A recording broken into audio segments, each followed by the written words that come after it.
My Wi-Fi's not working. functioning, and of course I love my phone at my desk. Okay. Here, let me turn it off.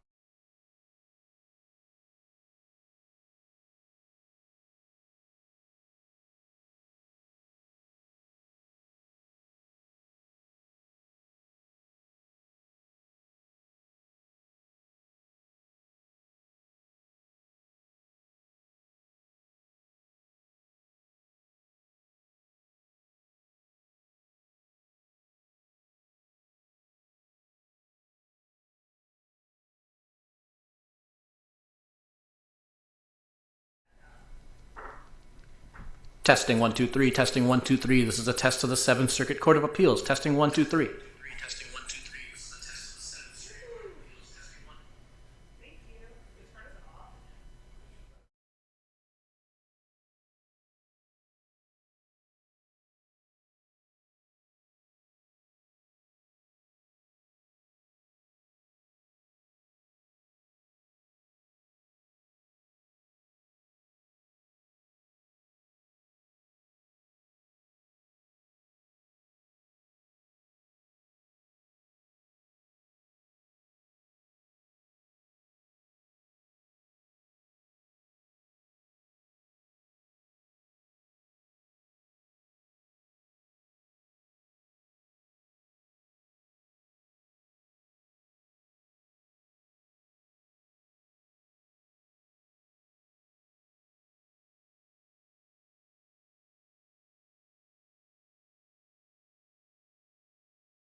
Good morning, everyone. Welcome. Our first case for argument this morning is United States versus Jackie Edwards. Mr. Pearson.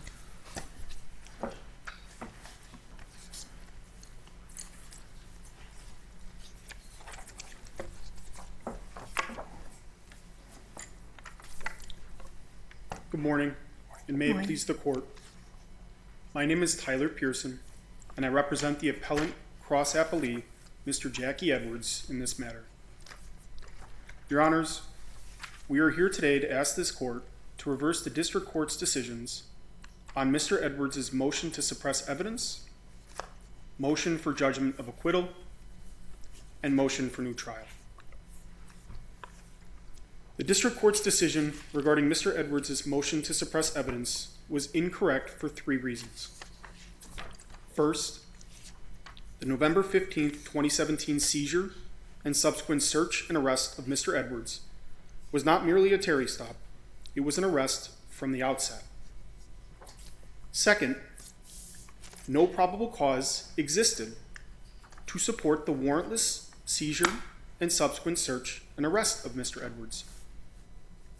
And third, even if this court were to find that the search and seizure of Mr. Edwards amounted to merely a Terry stop, there existed no specific or articulable facts sufficient to support reasonable suspicion. Turning to my first point, the November 15, 2017 seizure and subsequent search of Mr. Edwards was not merely a Terry stop, it was an arrest from the outset. Mr. Pearson, what role did Mr. Edwards play in escalating that interaction? Your Honor, I don't know if he played much of a role at all besides driving his car from his home to his lawful place of business when he was approached by 4 plainclothed armed officers immediately after he parallel parked his vehicle. Was there a difference in Mr. Edwards' behavior before and after the gun was recovered? Didn't appear that there was. Mr. Edwards appeared to remain pretty calm throughout the entire encounter.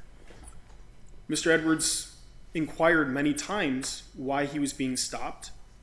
Mr. Edwards even asked the officer that approached his window with a loaded AR-15 style assault weapon if he wanted to see his license or insurance, at which time the agent in question responded, "Do I look like a effing traffic cop to you?"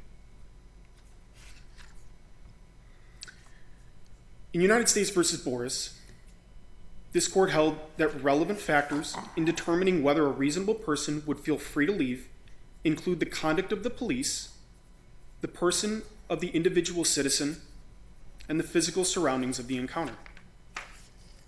Now, turning to the first factor, the conduct of the police. If we back up for a moment, because we're asking this question for analysis, is whether or not this was a Terry stop or detention, what are the facts that led up to the stop? Your Honor, Mr. Edwards was ancillary to a interstate DEA drug-related investigation. His phone calls that were made to and from his phone were intercepted by the DEA in St. Louis, and it was believed at that time that he may be involved to some extent in drug trafficking. Later on, it was determined if there was any involvement at all, it would be merely as a purchaser, not as a trafficker, not as a distributor. Mr. Edwards was surveilled for several days leading up to the November 15, 2017 encounter. The officers had intended to obtain a search warrant for his home in Richton Park, and according to their statements and testimony at trial, and according to the government's multiple contentions throughout their briefs and motions, they were minutes away from obtaining a search warrant to search his home. Now that night, just preceding him being stopped, he left his home and drove to 69th and Racine, where his lawful place of business was located. It's approximately 26 miles from his home, and it took about a half an hour to get there. There were some facts, though, that the officers were relying on before they made the decision to begin trailing, or what you, using your word, surveilling Mr. Edwards. Is that correct? That's correct, Your Honor. There had been an individual they were also surveilling that had arrived at Mr. Edwards' house and left a short time thereafter. DEA had coordinated with the Illinois State Police, who conducted a traffic stop of that individual, who it was later found had a large amount of cash. I believe it was about $30,000. But he was never charged. He was never arrested. Did he make any statements? Yes, he did indicate that only about $9,000 of that $30,000 approximately that was seized was from Mr. Edwards, and if I recall, it was to purchase a vehicle. Was there any conversation regarding firearm? There was 900 total intercepts involved in this case. There was I'm just referring to the day previous to the day previous on November 14th. There was one isolated call whereby Mr. Edwards is speaking to another individual in relation to what he believed was information he was receiving about somebody, about potentially being the target of a robbery. And during that call, and I believe the exact quote is in reference to him on his way to the police station to make a report about this suspected attempted robbery, he made a statement about not having a firearm in his possession. In fact, the statement was that the firearm was at his house. Now, going back to the 15th, or going forward a day, St. Louis Task Force Officer Buds was the only officer who actually listened to that intercept. And he had relayed what he believed was an indication that he might be armed onto the officers in Chicago. Even if the implication isn't that he was armed at the time as a convicted felon, his statement with regard to possession of a pistol is relevant, correct? It would be relevant if the time between the statement and the stop were not so long. A day? A day, Your Honor. In fact, the district court had indicated that when asking the government at trial, what you're trying to say is he said he didn't have a gun, and you're trying to use that as a basis to stop him a day later. And essentially asking the government if that would pass muster, and the government conceded no.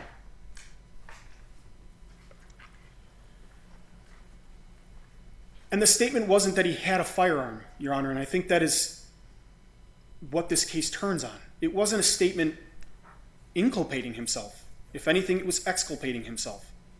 It was a statement in the negative about possessing a firearm. Well, at that moment. Correct, but it wasn't a statement that could reasonably be construed. It was one single isolated statement. It's not a statement that could reasonably be construed or interpreted to mean that he regularly possesses a firearm, or as has been relayed from officer to officer in this case, which essentially amounts to a really bad game of telephone. By the time it reaches officers on the ground, they all have the belief that Mr. Edwards is somehow all over these telephone intercepts, bragging about having a firearm. That could not be further from the truth. But the passage from the intercept reflects that he referred to the gun as his gun. That's true, Your Honor. But Right, so that does support a reasonable inference that he owned a gun and might have been in possession of it at the time the officers stopped him. if they had stopped him on November 14th, Your Honor, I would agree. The problem is the statement is a single isolated statement saying he does not have a gun, and the statement occurred one day prior to the stop. When looking at the conduct of the police in this case, when judging whether or not this was a Terry stop or an arrest, I think it's clear this was an arrest from the outset. But isn't the question, was it reasonable? The Yes. reasonableness of the stop? Yes. The problem is the officers in the government have changed their reasoning several times. First, it was because they were minutes away from getting a search warrant. Then it was because of the telephone intercept the day prior. All the while, the telephone intercept is being miscommunicated, misinterpreted, and those misinterpretations are needlessly inflating this associated risk that they're associating with Mr. Edwards. When they stopped Mr. Edwards, they didn't ask any questions. In a Terry stop, the whole purpose of a Terry stop is it's investigative in nature. Inherent in an investigation for any law enforcement officer would be to ask the suspect questions. They didn't ask him anything. In fact, they didn't even take his license. They didn't take his insurance. They shouted commands at him. They surrounded his vehicle as it was parallel parked in front of his lawful place of business, and they pointed guns at him. Well, it wasn't a traffic stop. He was parked. They were surveilling him, but he had parked the car, and they stopped him to see if he was carrying the gun that he mentioned in the intercept the day before, when he was talking about going into the city that day, but he had to get his gun first before he went into the city. So there's clearly a reasonable basis for a Terry stop here. The question is whether it escalated, to Judge Brennan's question, and ripened into a full-blown arrest, and if so, when that occurred. But it was clearly initiated as a temporary detention to determine if he was carrying the gun that he mentioned in the intercept the day before. That wasn't Officer Billiott's testimony at trial, Your Honor. At trial, he said the reason for the stop was because they were minutes away. Subjective reasons don't matter. We're talking about an objective test here. Understood. There's an objective basis for a Terry stop. That's correct, Your Honor. Supplying reasonable suspicion, and the question is whether at some point along that continuum between a Terry stop and a full-blown arrest, the detention ripened into an arrest requiring probable cause. That's correct, Your Honor. And we don't believe that this ever was, there was no reasonableness for this stop to begin with, based on the time that elapsed between the statement and the substantive statement itself. You mean the day, the one day? 1 day, Your Honor. And the statement was, again, it was not that he carried a firearm, that he always carried a firearm, that he had a habit of carrying a firearm, that he always had a firearm on him whenever he left the home. It was simply saying that he didn't have his firearm on him and that he was on the way to the police station. In regards to the time we have remaining, in regards to the sentencing argument that was regarding Teague, maybe we should spend some time talking through why are we not bound by that and finding voluntary manslaughter to be a crime of violence.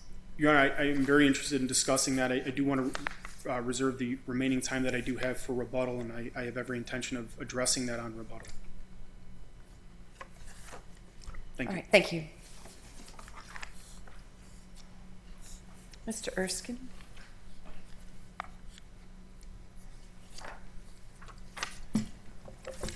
May it please the court, my name is Andrew Erskine and I represent the United States. Your Honor, the district court correctly denied the motion to suppress in this case. As Judge Sykes just noted, there was a objective basis for the Terry stop that took place on November 15th. Now, going to Judge Sykes' question about when, if at all, it converted from a Terry stop to an arrest, it clearly ultimately did reach an arrest because he was charged. But the agents and officers were not able to effect that arrest because of the defendant's continued noncompliance and resistance. And so by the time that agents and officers were finally able to get control of the defendant and the situation, they had already felt the hard object in his pocket and then ultimately taken the gun out of his pocket shortly thereafter. And clearly at that point, at a minimum, it was an arrest. Because he was resisting the frisk. He was resisting even the frisk. They were never able to conduct the investigative stop at any point because he first didn't come out of the car, and then when he finally came out of the car, he continued to move his body, denying access to the right side of his coat where the gun was ultimately found. And the surveillance video reflects precisely that. Precisely that. And even after he was taken to the ground, placed in handcuffs, and brought back to his feet, he still continued to move his body, denying them access to pat down that right side of his body. After Officer Campbell eventually, as reflected in the video, was able to talk to him and basically persuade him orally, look, it's over, relax. Campbell was finally able to pat him down, and then, as the video shows, pulled the gun right out of his pocket. And then, of course, at that point, the defendant was under arrest. Mr. Erskine, let's talk a little bit about the trial. The district court here struck the opening statements. That's a pretty drastic step here. What is your argument with regard to how that should not result in a new trial? So, Your Honor, clearly that's an uncommon occurrence in trials.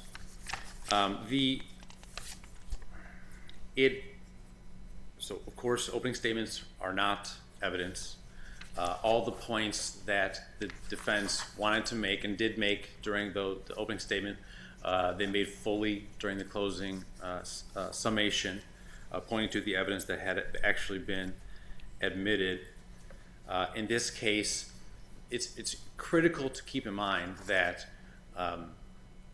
the district court judge's decision to strike both openings, it wasn't just the defense openings, it was both openings, was because both sides lodged challenges and had issues with the contents of the other's opening. And then ultimately, and the issues the government took with the defense's opening were the very things that had been the parties had been arguing about over and over again, and it was what was brought to the court's attention beforehand. And then the defense gave its opening, which the government objected, saying it was essentially a 1983 case opening. And then the next day, the government asked that the court find that the door had been opened, because this was the issue that was being litigated, But I need to back up to the government's opening. Yes. The district judge rules that you are not permitted, government, to talk about the drug investigation. Correct. It's clear, we make a record, we had already ruled in the rule for motion in limine as to what you could and could not say. The government, in its opening statement, presents this as DEA agents who conduct an investigatory stop in their opening. Yes, essentially. And so certainly is the case that the government said it was Drug Enforcement Administrative or DEA agents and officers following a white van. At no point in time was it ever discussed you could not reference the agency that the agents and officers were from. And it is essentially universally the practice that agents are identified from the agency that they are from in the course of their trial, most regularly in the beginning of their testimony. So it was certainly never talked about. And just to pause for a moment, the issue was, should the jury learn anything about the broad Title III investigation that had been going on for the past couple of weeks, to give some context or understanding that this wasn't just picking a random guy off the street and stopping him situation. And so when the government referred to the DEA, firstly, that had not been specifically addressed, and then on the second part, as far as, and I believe the language was something along the lines of, and the agents from the DEA were following a white SUV, and they decided to conduct an investigative stop. So that it's referring not back to the past 2 weeks. It's referring to, okay, at this moment we're going to, using the term of art, essentially do a traffic stop. It wasn't technically a traffic stop, but we're going to stop this vehicle and approach the person as the video, showed, and go from there. So here's the point that I'm making, is that even if you were to accept that those were incorrect or improper, our position is that they were not, because they were not. One was not addressed, and one was not neither addressed nor prevented by the spirit of the rulings, and the other was again use of a term of art not referring to the Title III investigation. But even if you you could jump over the first part and get to the second part of the analysis, which is, did they have any sort of serious negative effect that calls into questions or deny the defendant a fair trial? And the answer is absolutely not, because there's no reasonable interpretation of that small part of the opening which can give you the impression that the jury was somehow read into the fact that the DEA had been up on his phone, that they had surveilled a payment earlier that morning, that they had gotten a call the day before about an intercept, that there had been communications about marijuana trafficking. So all of that, consistent with the court's pretrial rulings, stayed out. I thought some of the background evidence came in after the defense opened the door. The tiniest bit, and not even really. All that happened, there were two moments where this occurred. So Officer Campbell is on the stand, and that's where you have the series that the government took the position ultimately, and the court found opened the door. And this was in between cross and redirect. The witness is still on the stand. The witness had been told, do not talk about the past conduct, the past gun call. The court has ruled on this, don't do it. Everyone knew that that's how the witnesses were supposed to be prepared. And so at sidebar, the court ruled, yes, the door is open. You can ask this witness questions about background knowledge, about the gun and what he knew. And the door was opened by virtue of what line of questioning? The line of questioning that immediately preceded that. So it was essentially defense counsel was going through the video frame by frame, essentially, emphasizing, and this is against the backdrop of all the discussion we've had of the government opposing the defense trying to make it a 1983 case. And so then it's going frame by frame about the agents, the hands are on the defendant, have they found the gun yet? No, have they found the gun yet? Repeating it, and then ultimately getting to, oh, and by the way, did you know that the defendant was 55 years old? Clearly just going to the speaking to and attacking the quote-unquote excessive force that was the case here. So, and knowing at the same time that the government at that point could not explain or give context to the actions of the agents, that they had received a call the day before where the defendant talked about having a pistol. And so of course they were acting reasonably. So, he said, the defense counsel says, did you know he's 55 years old? And then starts talking about the relative size of the defendant versus the agents. Shortly thereafter, tendered the witness. It's at sidebar right there after that the government made the motion. The judge granted it. But we put questions immediately to the witness still on the stand, and he was essentially, having been told, don't say anything about the gun. All he said was, I had safety concerns, which is what he had already testified to.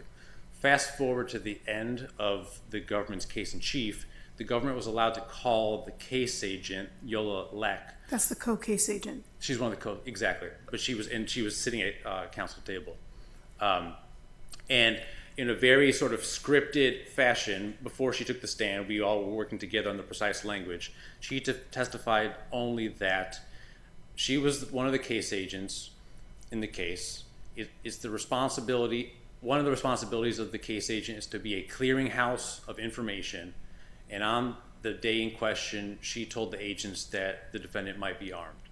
So that was the full extent of background information that got in before the jury. So nothing else about the drug investigation came in after the defense opened the door to some contextual questioning? Correct. And unless there are more questions on the suppression issue or the trial issue, I should say, I'd like to pivot to the cross appeal. So the district court committed legal error when it ruled that the defendant's voluntary manslaughter conviction was not a crime of violence. The statute at issue, in 1982, there were two ways it could be violated. Section 9-2A was when someone responds under a sudden and intense passion to serious provocation. And Section 9-2B, which is essentially unreasonable self-defense. And the court's ruling was incorrect because both of these versions were proceeding under the categorical method. Both of these versions require an intentional killing. 9-2B, the unreasonable self-defense, this requirement, the intentionality, is plain on the face of the statute because it applies to, quote, a person who intentionally or knowingly kills. And then 9-2A, while the statute doesn't contain that same kind of explicit verbiage, it remains clear that it too is an intentional crime. That's from the Illinois case law at the time, including the Illinois Supreme Court case People versus Leonard, which they explicitly describe voluntary manslaughter as an intentional homicide, and also talk about, in the facts of that case, when the intentionality of the defendant to commit the murder occurred. Was it beforehand or during the course of the crime? We've already held that this is a qualifying predicate in the context of the parallel provision in the guidelines. In the Teague case, the current statute is just a replica of the old voluntary manslaughter statute. Yes, Your Honor. I mean, language is the same, basically. The statute was revised, but the changes are mostly procedural. But it's About burden shifting and so forth. about burden shifting. Right. So it's basically voluntary manslaughter. What was voluntary manslaughter is now second-degree murder. Yes. The heat of passion homicide crime in Illinois Yes. used to be voluntary manslaughter. Now it's second-degree murder, but the substance of it and the elements of it remain the same. Yes. It's an intentional homicide charge. Yes. And what Teague specifically addresses is this language within the statute, both the older version applicable in this case and the second-degree murder version now on the books, is this language from there about essentially killing the individual who created the provocation or another whom the offender endeavors to kill, but he negligently or accidentally causes the death of the individual killed. So it does have this language in it, the words negligent and accidentally, but as the court says in Teague, that's just referring to the concept of transferred intent. So it's still intentional homicide. And the judge engaged with none of this in her analysis. She basically said it's not fair to apply the enhanced penalty here because of the defendant's age and because this was something of a one-off in her view. That's correct. So there was no actual categorical analysis of the crime. Correct. And So- the PSR from which she was, or that she adopted for purposes of the application of the ACCA enhanced penalty just misunderstood the statute. The probation latched onto that language I just cited about accidental, the transferred intent language. They essentially looked at that and said, well, it appears this can be committed accidentally, so it shouldn't apply. Probation agents aren't lawyers. Correct. The categorical approach is hard enough for lawyers and judges. Correct. The judge should have done the analysis and did not. Correct. Unless there are any other questions, the government requests that this court affirm defendant's conviction and reverse the sentence and remand for resentencing. Thank you. Thank you. Mr. Pearson.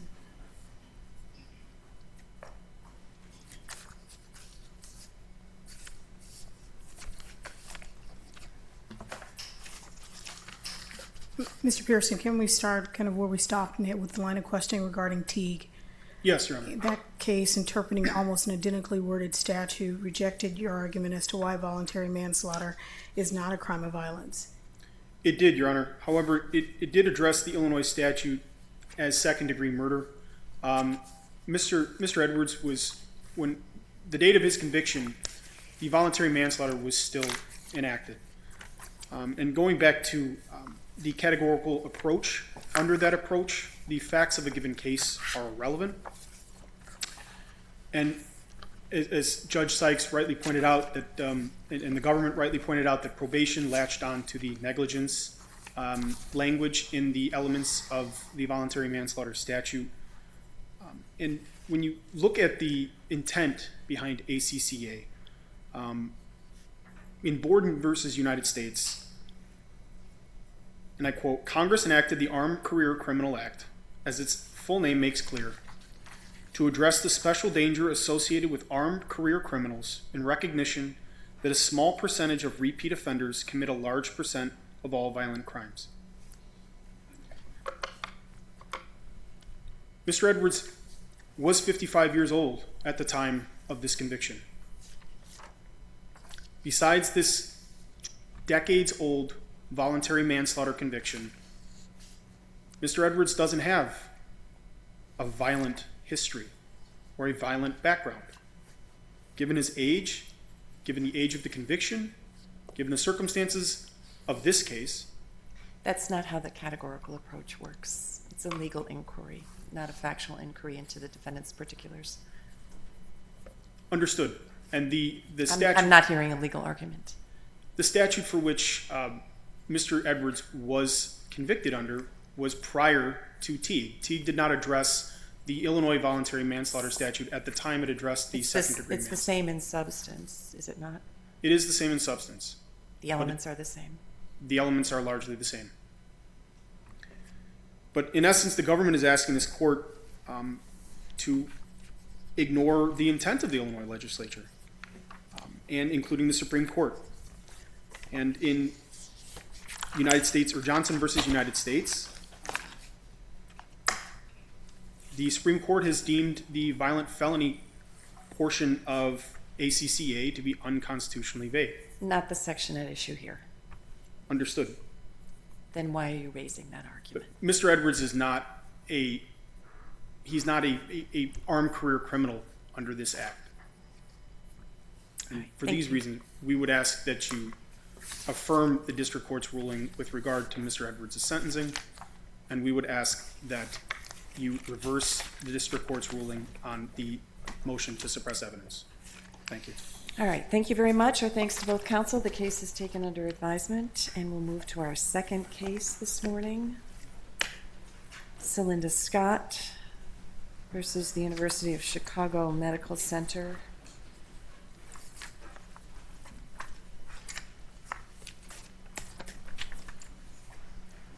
And other defendants. I think we've got 3 defense counsel up this morning.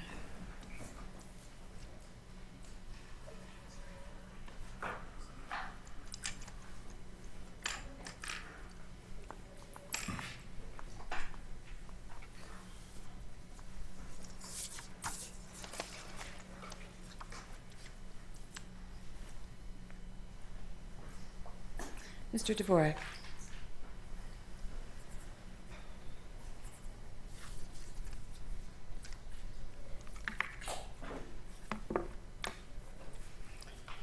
Your Honors and Counsel, if it may please the Court. In this case, I represent 3 families. I represent the Bowers, the Kosiks, and the Scotts. And these 3 families made an informed medical choice on behalf of their babies. These were decisions made ahead of time based on information that they gathered, their medical reasons, their religious reasons. And in the case of the Scotts, it was because there was one prior child who had a bad reaction to vitamin K. So normally... To the erythromycin or the vitamin K?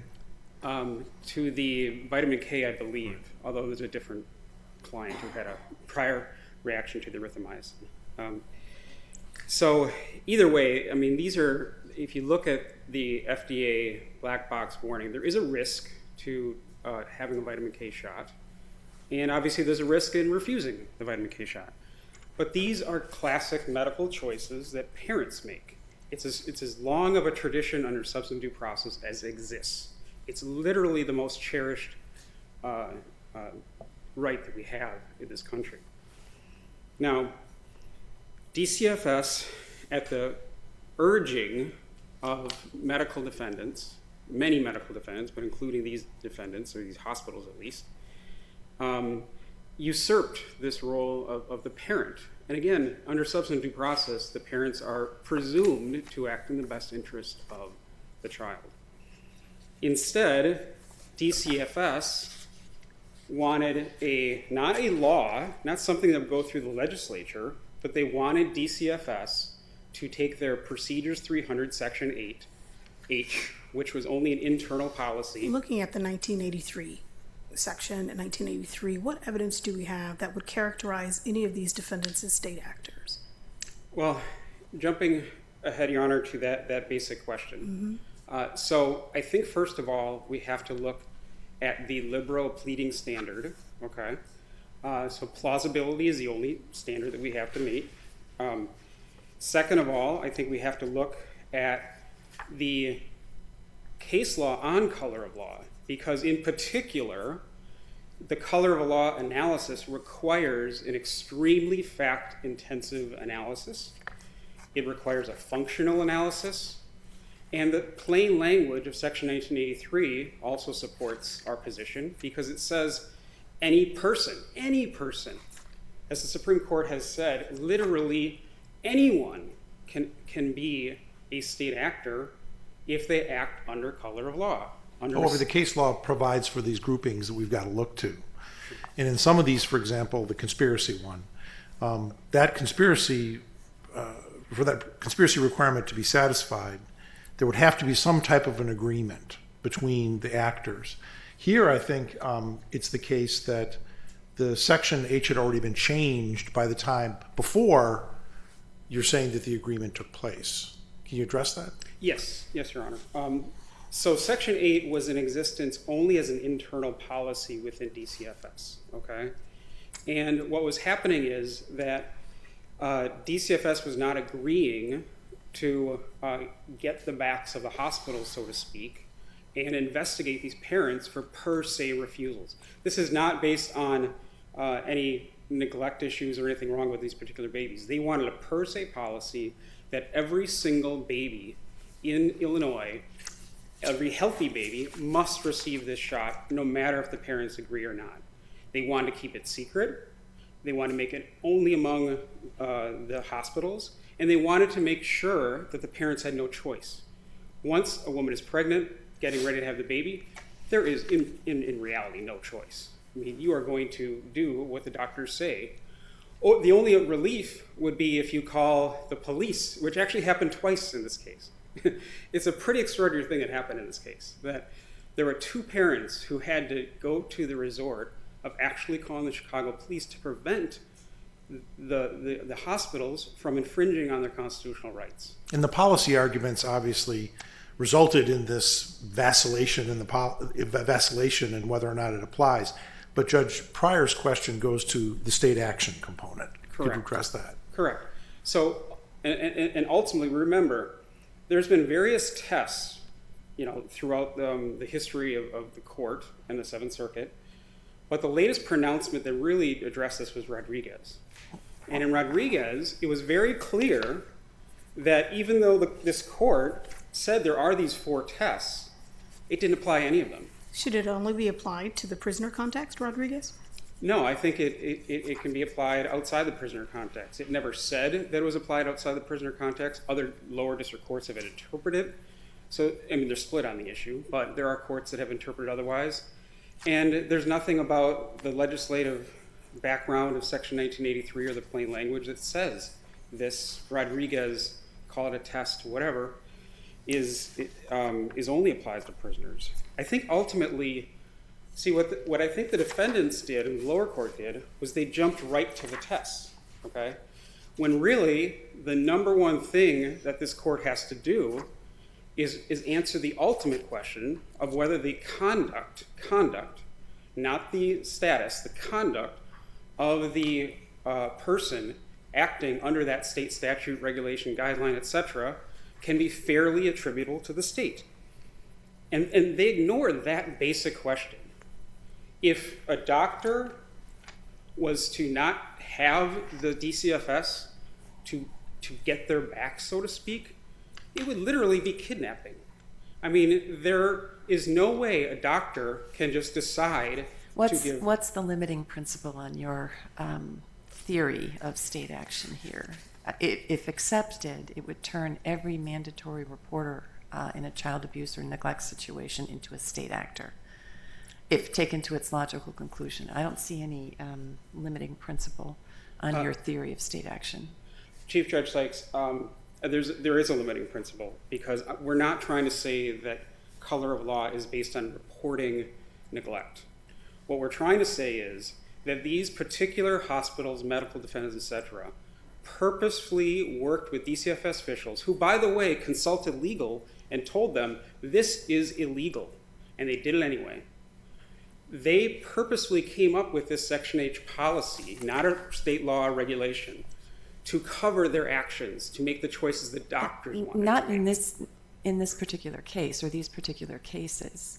There was involvement by some U of C pediatricians in lobbying for Section H and to consider a vitamin K or erythromycin refusal as an instantiation of medical neglect reportable to the Child Welfare Agency, State Child Welfare Agency. But that background lobbying activity had nothing to do with these particular cases. You've got to provide some link to the folks that actually reported, the private medical providers that actually did the reporting in your clients' cases to make them and the hospitals, the two private hospitals, state actors here. Well, Your Honor, I do think there is a link, especially with University of Chicago, okay?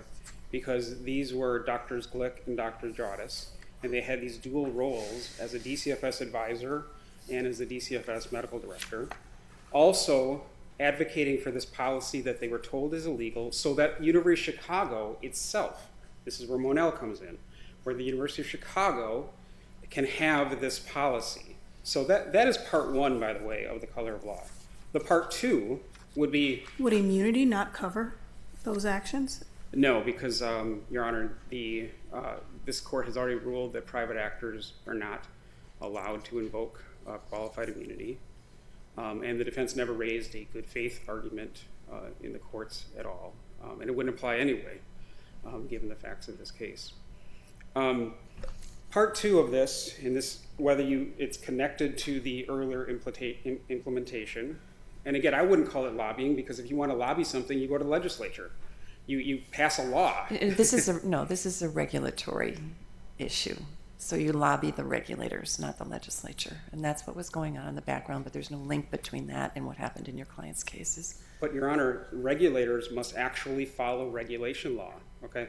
The legislators had no idea this was going on. This was an internal policy, not a public regulation. That may be an issue insofar as it related to your claims against the actual state actors here, the regulators, but it's not a claim here. These are private medical providers. I'll move on to the second part, Your Honor. The second part of all of this is there's a state statute that says that you can, if there is actual basis for taking a child, doctors, DCFS lawyers, DCFS caseworkers, police officers, and doctors under this statute are the only three individuals who can seize children pursuant to this state statute, okay? This is the person acting under color of law, that law. And if you look at those three actors, we have a very traditional state actor, DCFS caseworker. We have a very traditional state actor, which is a police officer. And in this case, the doctors are grouped within that same category. And so they have the same power as those state actors. They have the full powers of those other ones. And Illinois case law traditionally says that taking a child into custody is something that is the prerogative of the state, okay? So I do think it satisfies a lot of those tests based on that. I also want to address, actually I'm going to save my time because I've got three opponents. So, That's fine. Thank you. Mr. Kimberly.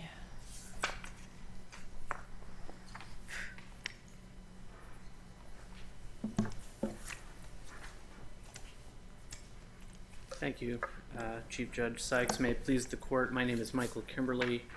I represent the University of Chicago Medical Center and Dr. Stephanie Liu, who are the defendants in the first case, number 22-2096. Your Honors, this case I think can be resolved by affirming the district court on the grounds on which it itself ruled. Dr. Stephanie Liu is a private person who works at a private hospital.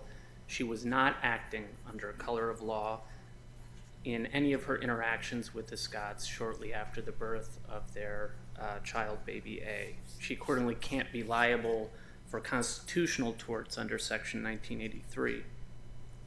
Now, the plaintiffs have offered 4 overlapping theories for suggesting that, in fact, Dr. Liu's conduct is attributable to the state, and therefore she is a state actor subject to Section 1983. Those are conspiracy, exclusive public function, entwinement, and a sort of general state control analysis under the Rodriguez case. A lot of the attention has been focused on conspiracy, so I'll start there. Conspiracy requires 2 things in the 1983 sense. First, it requires an agreement, and that agreement has to be between the private defendant and the state officials to deprive the plaintiff of a constitutional right. Then the second element is there's got to be willful participation in joint activity towards achieving the objective of that agreement. And neither of those things is present on the facts alleged as against the Scotts. The allegations against Dr. Liu in particular are summarized at pages 21 to 22 of the opening brief. She's alleged to have, quote, harassed the Scotts for their refusal for a vitamin K shot for baby A. Second, she's alleged to have threatened to take baby A into protective custody to administer the shot against the Scotts' preferences. And third, she's alleged to have reported the Scotts to DCFS for refusing the vitamin K shot. This is the first that I'm hearing, that this third theory that Dr. Liu made the reporting is not a basis for liability here, so I'm just going to set that aside. I think my friend on the other side just waived it. As for the first 2 theories, there are no allegations here that Dr. Liu worked together with a state official in any way. There's no allegation that state officials were a part of an effort to harass the Scotts. Nor is there any allegation that they were involved in anything concerning a threat to take temporary protective custody. Section H, first of all, was not in effect at the time that baby A was born. In addition, Section H actually says nothing about protective custody. It says only that reports of vitamin K refusals will be taken as reports of medical neglect, consistent with DCFS regulations. So, taking all the allegations on their face, there's no involvement of the state here with respect to the birth of baby A. And in fact, the opposite is true, because as my friend on the other side noted, it's alleged that the police were called to stop UCMC staff from administering the shot. And so those are, police officers are state actors. And here the state actors are telling UCMC staff to stop. That's the opposite of a conspiracy. That is not a meeting of the Mr. minds. Kimberly, with the suggestion that, though, Dr. Glick, I believe Dr. Jaundice played a significant role in having Section H re-implemented. Well, I'd point the court to attached appendix pages 25 to 26 and 67. Dr. Glick was a defendant in the other case that's been consolidated here. As to that case, we defended her actions as protected by the First Amendment under the Noor-Pennington Doctrine. The district court agreed. All that she was doing was lobbying state officials in favor of a policy that she thought was important and was consistent with her own approach and medical judgment. The district court agreed and dismissed Dr. Glick on the basis of the First Amendment and the Noor-Pennington Doctrine. That holding has not been appealed, so it's law of the case. It's not in this appeal only because it hasn't been appealed, but it certainly is continues to be a basis on which it would be inappropriate, I think, to hold any of the private defendants liable on the basis of Dr. Glick's conduct. Nor, I would add, is there are allegations now against UCMC itself on sort of a Monell theory for having adopted its own policy. But the fact that a private institution adopts a policy that is modeled on a policy adopted by a state authority does not turn that private institution into a state actor.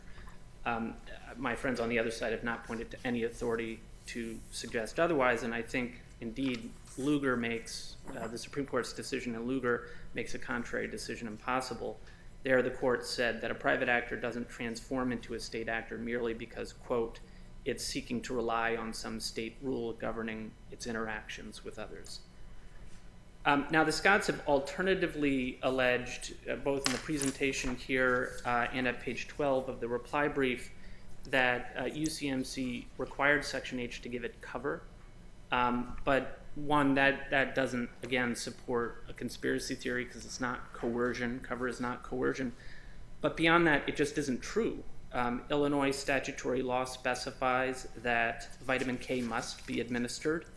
Illinois administrative law specifies that vitamin K shots must be administered within the first 48 hours after birth. That's Section 250, 1830 G8. Mr. Kimberly, do we gain any traction under the public function test?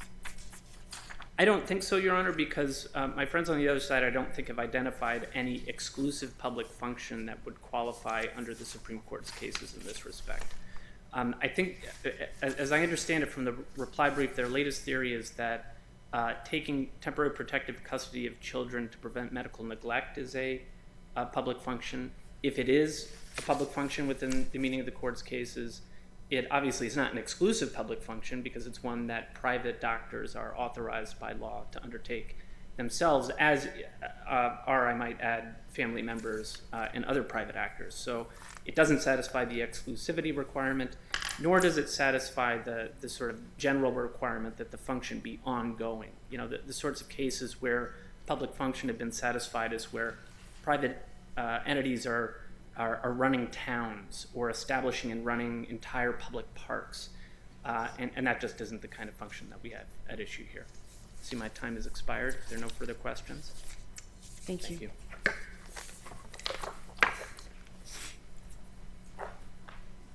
Ms. Hines.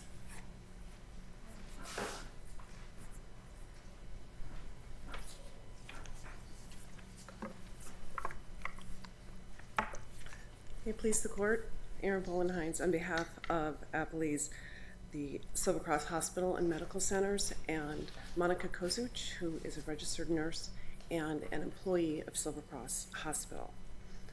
The appellants have brought claims under Section 1983 against the Silver Cross appellees, which I'll refer to as both parties I'm representing, for violations of their substantive due process under the 14th Amendment and against Nurse Kozuch for a Fourth Amendment violation for her alleged illegal taking of their newborn to the nursery when they refused a vitamin K shot and erythromycin eye ointment for their newborn.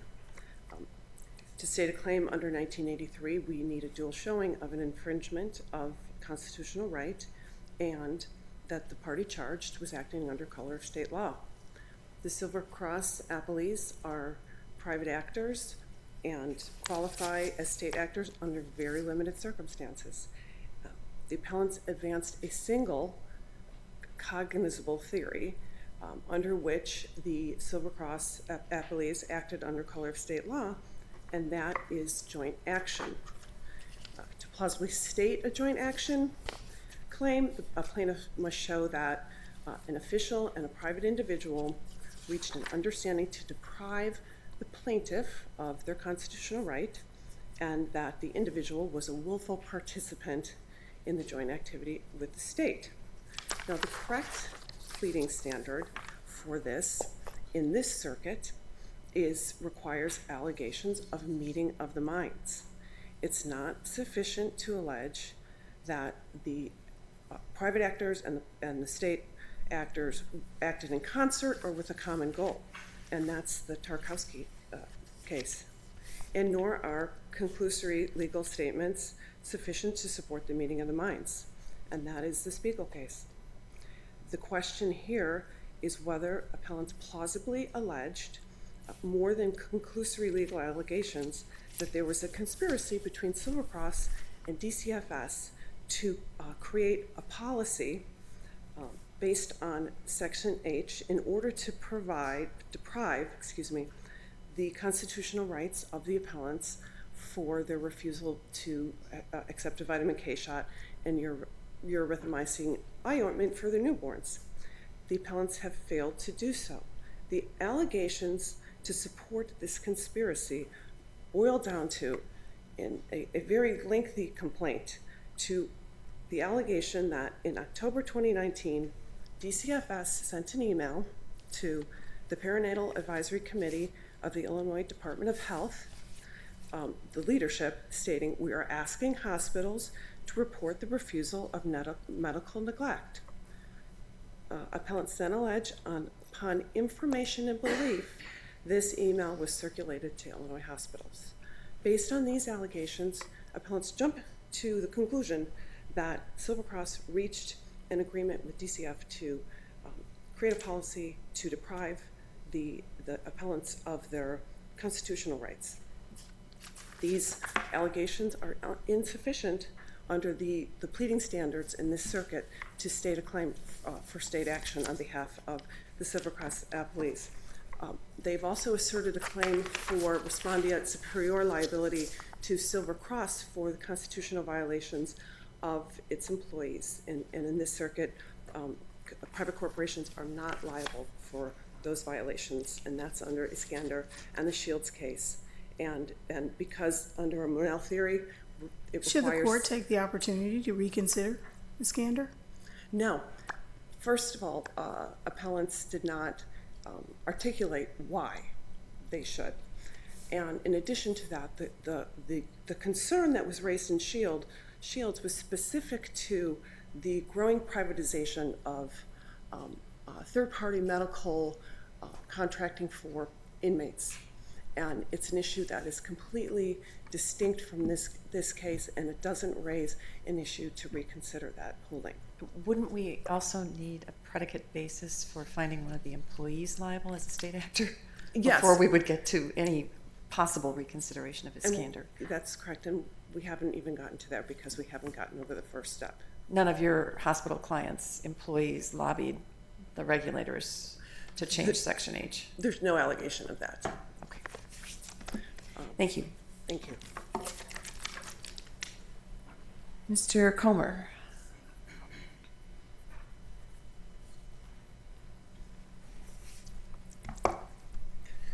Good morning, may it please the court. Joseph Comer on behalf of Appellee, Dr. Miroslav Skalski. You've of course already heard from two of my colleagues, so I'll try and focus the issues on Dr. Skalski. And the issue with him is really whether a private physician who allegedly criticized a couple's beliefs regarding the medical treatment of their newborn child can be liable under Section 1983.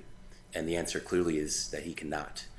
I'll focus first on the personal involvement requirement under the color of law analysis. Dr. Skalski is not alleged to have had any personal involvement in any of the alleged deprivations. He did not speak to anyone from DCFS. He did not speak to anyone who is alleged to have removed the baby from the room, and in fact was not involved with the child's case until an hour after that had occurred. The appellant's reply brief states for the first time that he worked with DCFS to initiate the removal. That's simply not alleged in the complaint. Instead, quite the opposite is alleged, that in his communications with the parents, they requested to go see the baby and nurse the baby in the nursery, and that he agreed and did not prevent them from doing so. If the claim is based merely on Dr. Skalski's statements and criticisms of their refusal of the vitamin K and erythromycin, that is not an actionable claim under 1983. An attempted infringement of a right is not a constitutional violation. As we cite in Andre and Goldschmidt, the principle is that there must be an actual violation, and simply threatening, as appellants claim that this was coercive, threatening seizure even would not rise to the level of a constitutional violation, or threatening to give unwanted medical treatment. The medical treatment was never given in this case, so there was no violation of the parent's right to determine their child's medical treatment. With respect to the seizure, there's simply no facts regarding Dr. Skalski's involvement in that. Again, he wasn't involved until an hour after that occurred, and in fact, he facilitated them reuniting with the baby. With respect to the specific conspiracy claim that falls under the color of law analysis, there's simply no meeting of the minds between Dr. Skalski and any government actor, and there couldn't be because he never even communicated with one. This court's jurisprudence makes clear there needs to be a literal meeting of the minds. These ambient allegations that DCFS was concerned about the rise in the refusal of vitamin K, and it was initiating internal policies, and that some hospitals and unidentified pediatricians were also concerned about that rising refusal and implementing their own policies, is not sufficient to show a mutual agreement between the two sides, and certainly not sufficient to show a mutual agreement with Dr. Skalski, who is not alleged to have lobbied for any change within DCFS, not alleged to have created any policy at the hospital, or have communicated with any DCFS actor. Even if Dr. Skalski implicitly had some involvement in any of those things, that still would not be enough. As this court has noted, it has no qualm with the principle that reporting something to DCFS or communicating with them does not create a conspiracy among the parties. As my co-defense counsel noted in Tarkowski, acting with a common purpose is not sufficient to create liability for conspiracy theory under Section 1983. And so both prongs of the state law analysis fail for Dr. Skalski, and the district court's dismissal of him should be affirmed. Thank you. Thank you. Mr. Dvorak.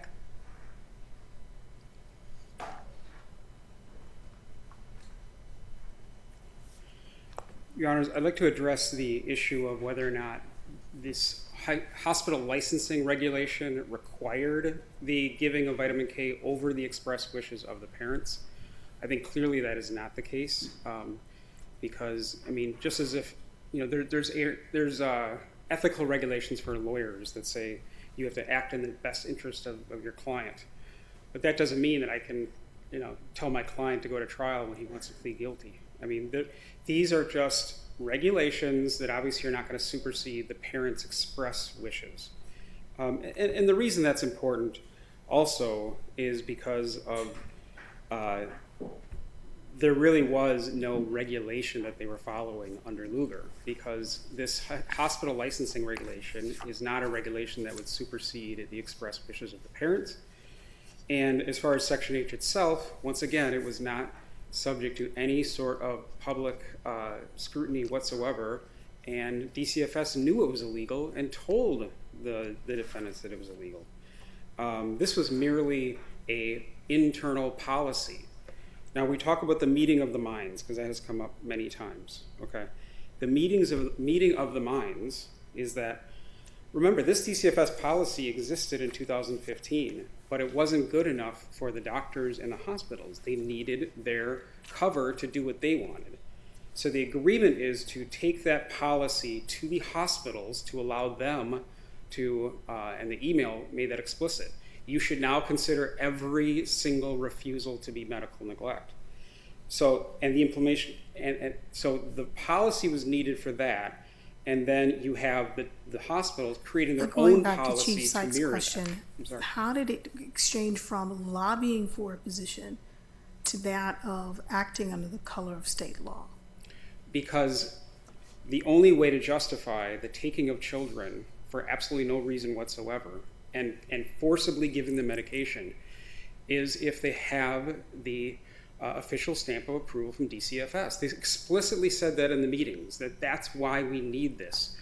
There was a question of one of the doctors who we believe is a UFC doctor. Will we get sued for this? The answer was no, because we have DCFS who's going to cover for us. That's exactly the sort of thing that does state a conspiracy. You can call it a hub and a spoke, but the goal was to make parents comply against their wishes with what the doctors want, what the hospitals want, and the people and the hospitals themselves made the policy, and the doctors and nurses carried it out. Okay? If you're talking about conspiracies, we've got an organization and we've got foot soldiers. That's what they are. They're implementing and carrying out a policy that every single person knew was illegal and unconstitutional. And they couldn't have done it if it wasn't for acting under color of law with DCFS to get their approval.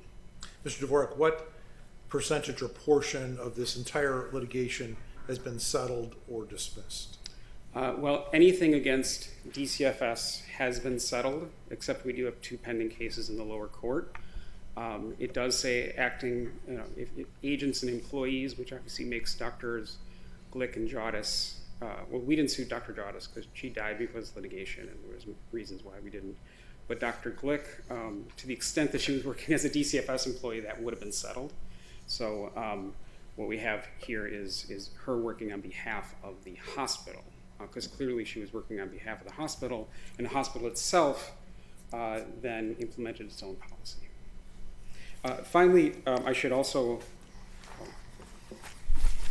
my time is up. Thank you. Thank you very much. Our thanks to all counsel. The case is taken under advisement, and we will move now to our third case.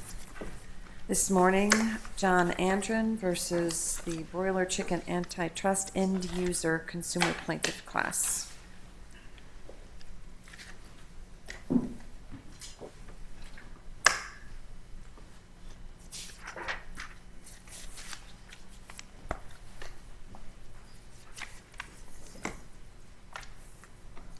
Mr. Frank. Good morning. Good morning, Your Honors, and may it please the Court, Ted Frank for Appellant John Andren, and I shall endeavor to save 4 minutes for a rebuttal. It's fine. This Court's precedents in Synthroid and Stericycle and decades back hold that the District Court, in adjudicating a fee request, has the responsibility to construct what a sophisticated negotiation between a sophisticated client and class counsel would have produced ex ante, in this case in 2016. And the District Court's 33 1/3% award of $57 million contravenes that methodology. It beggars belief that an attorney willing to accept between 12 and 20% between 2010 and 2015 for sophisticated, complex antitrust litigation, and even after 2016, repeatedly, dozens of times, seeking lead counsel status in the Ninth Circuit, where there's a 25% benchmark and below for large-scale antitrust litigation, would demand and insist upon and be able to negotiate 33 1/3% in 2016 just because it was in the Northern District of Illinois.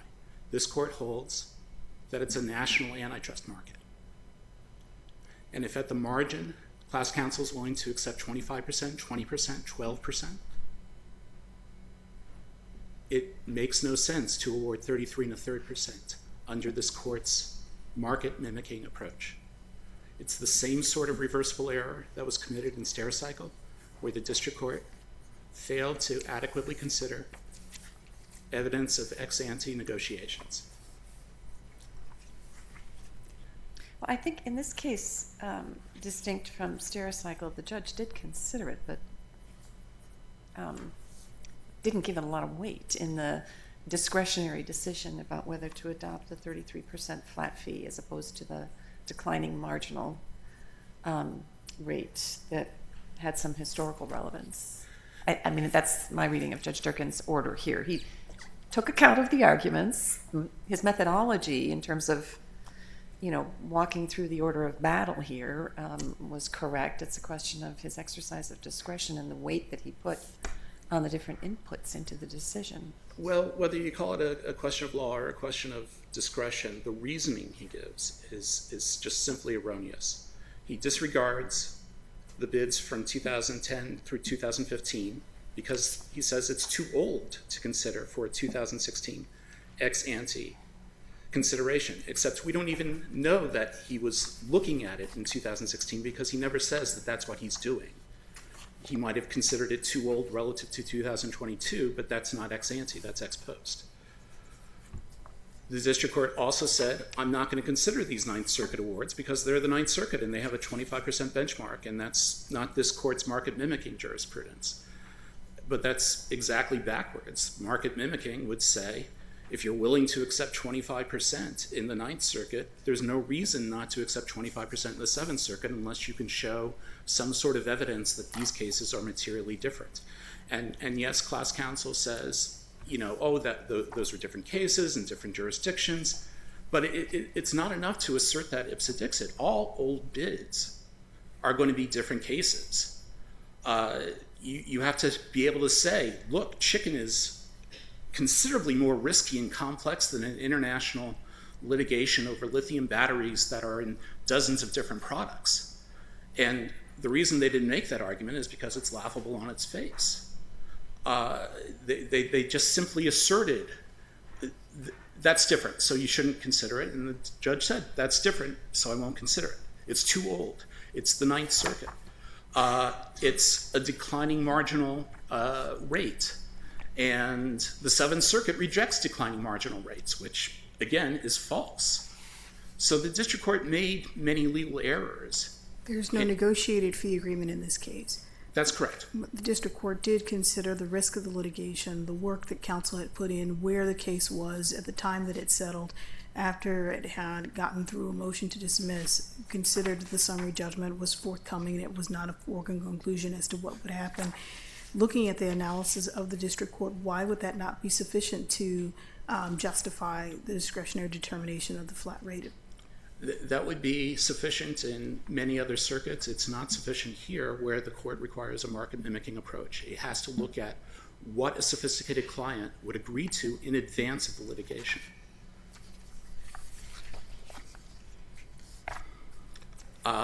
In addition, the district court repeatedly relied upon expert witnesses that were not presented by class counsel but were presented by other parties in other litigation.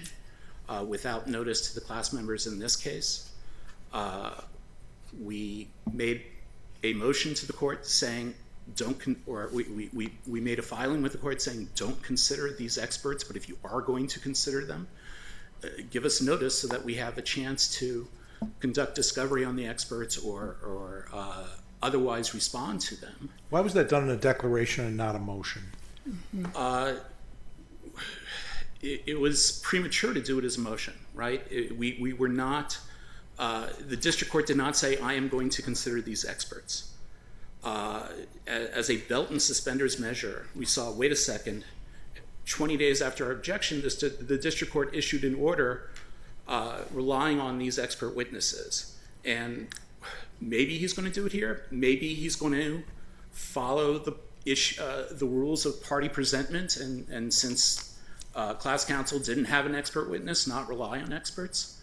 As a hypothetical matter, we're just saying if this happens, we want to do it. But it would have been premature to do it as a motion because we would have been told, we didn't submit any experts. Why are you wasting the court's time? And if the answer is we need to make a motion every time there's a possible thing that the court might consider that the court shouldn't consider that nobody's presented, we would end up burying the court in paper.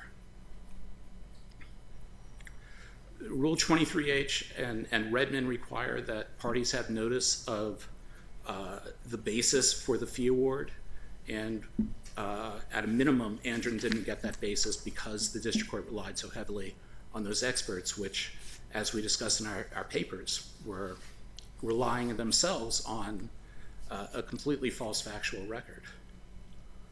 I'm happy to answer any other questions the court might have. Hearing none, you can save the rest of your time for rebuttal. Thank you. Thank you. Mr. Berman.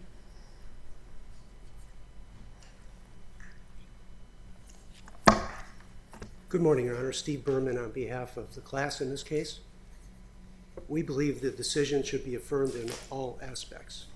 This court has held on 3 occasions, in the Stericycle case, the Synthroid case, and the Williams case, that you will uphold a district court's fee decision if the court applied the proper methodology, which this court has defined as the following: weighing the available market evidence and assessing it against the amount of work, the risk, and the quality of representation.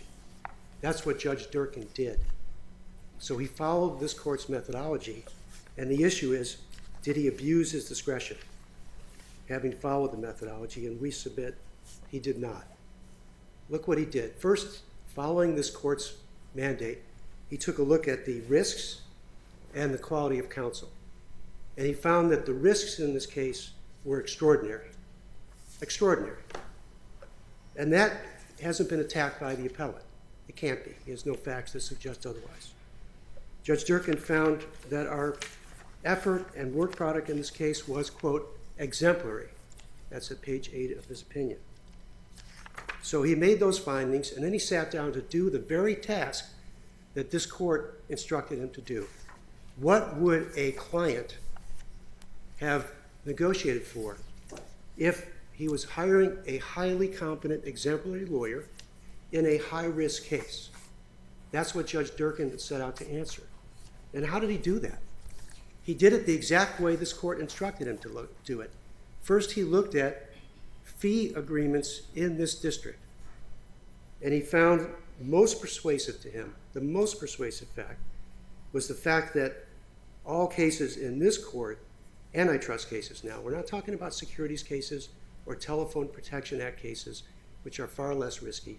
We're talking about antitrust cases. He found that they were all at 33%. That was the market rate. But Judge Durkin didn't stop there. I mean, he really did a lot of work on this case, an extraordinary amount of work. The appellant said that our fees were, to quote, selfish, exorbitant, and outrageous. That's what he told Judge Durkin. So Judge Durkin said to the two lead firms, turn over all the fee awards you've gotten in all your other antitrust cases. And we did. And he subtracted out the fee awards that he thought weren't relevant because they were either tied to the mega fund or had some other aberration. And he found that all our fee awards were 33% or more.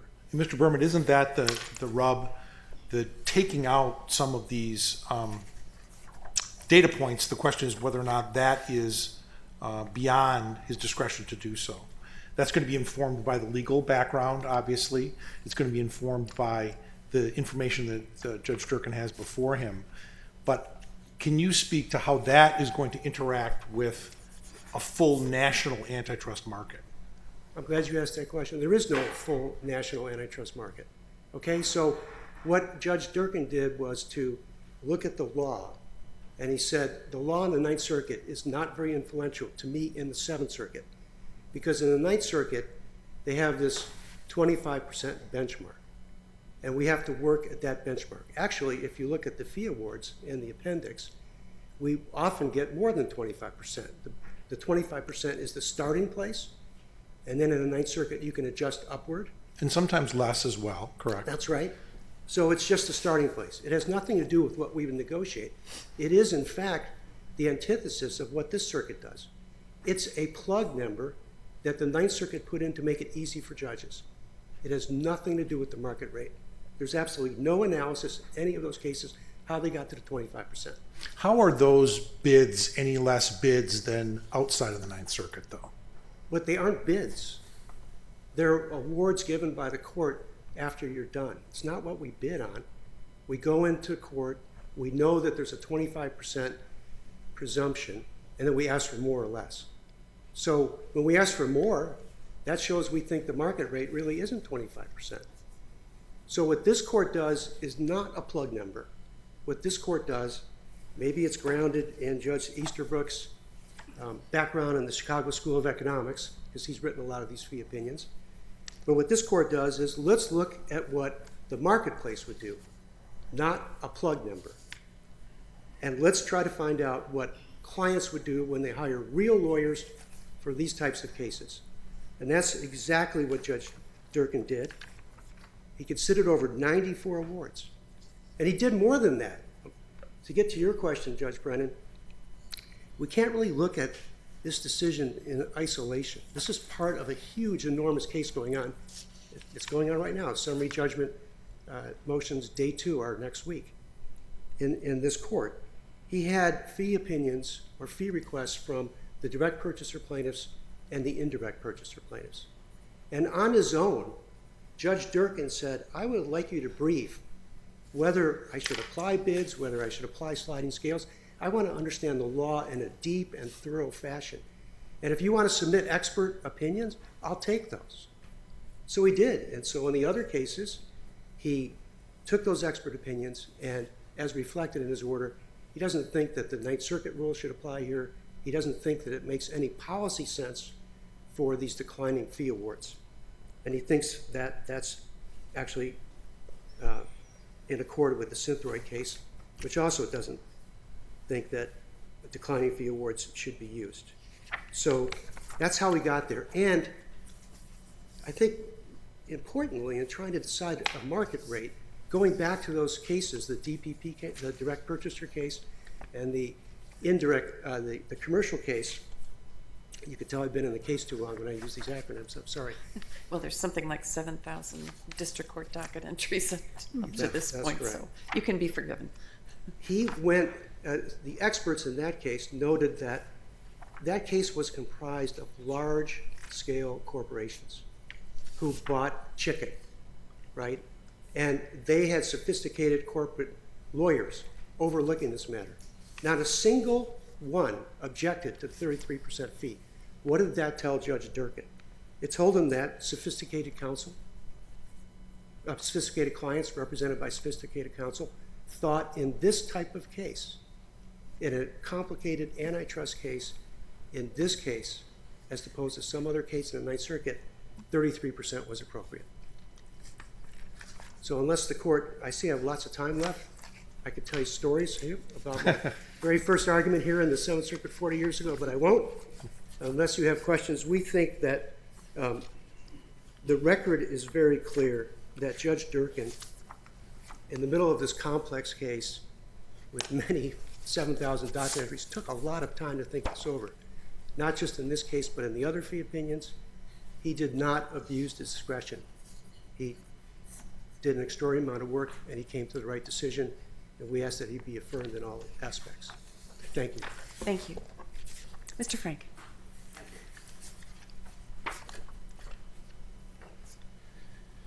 Thank you, Your Honor. I don't think it's quite accurate to say that nobody complained about direct purchaser class counsel rates, because 61% of the market for direct purchasers opted out. And Judge Durkin didn't look at a single one of those fee agreements for the new parallel litigation by the opt-outs. The larger scale companies with sophisticated counsel did not want to be represented by direct purchaser class counsel and are engaging in their own individual litigation outside of the class action. That leaves just 8,000 or so smaller purchasers, for none of whom it would be economically rational to spend $100,000 on an attorney to go through the fee request and try to reduce it by $10,000, $20,000 to themselves. With respect to what happens in the Ninth Circuit, we're not asking for a court to apply the Ninth Circuit rule. What we're saying is, in a market-mimicking approach, you can't say that the Ninth Circuit is below market if you're constantly going back to the Ninth Circuit, willing to be subjected to Ninth Circuit constraints on attorneys' fees. I think the argument is that the Ninth Circuit's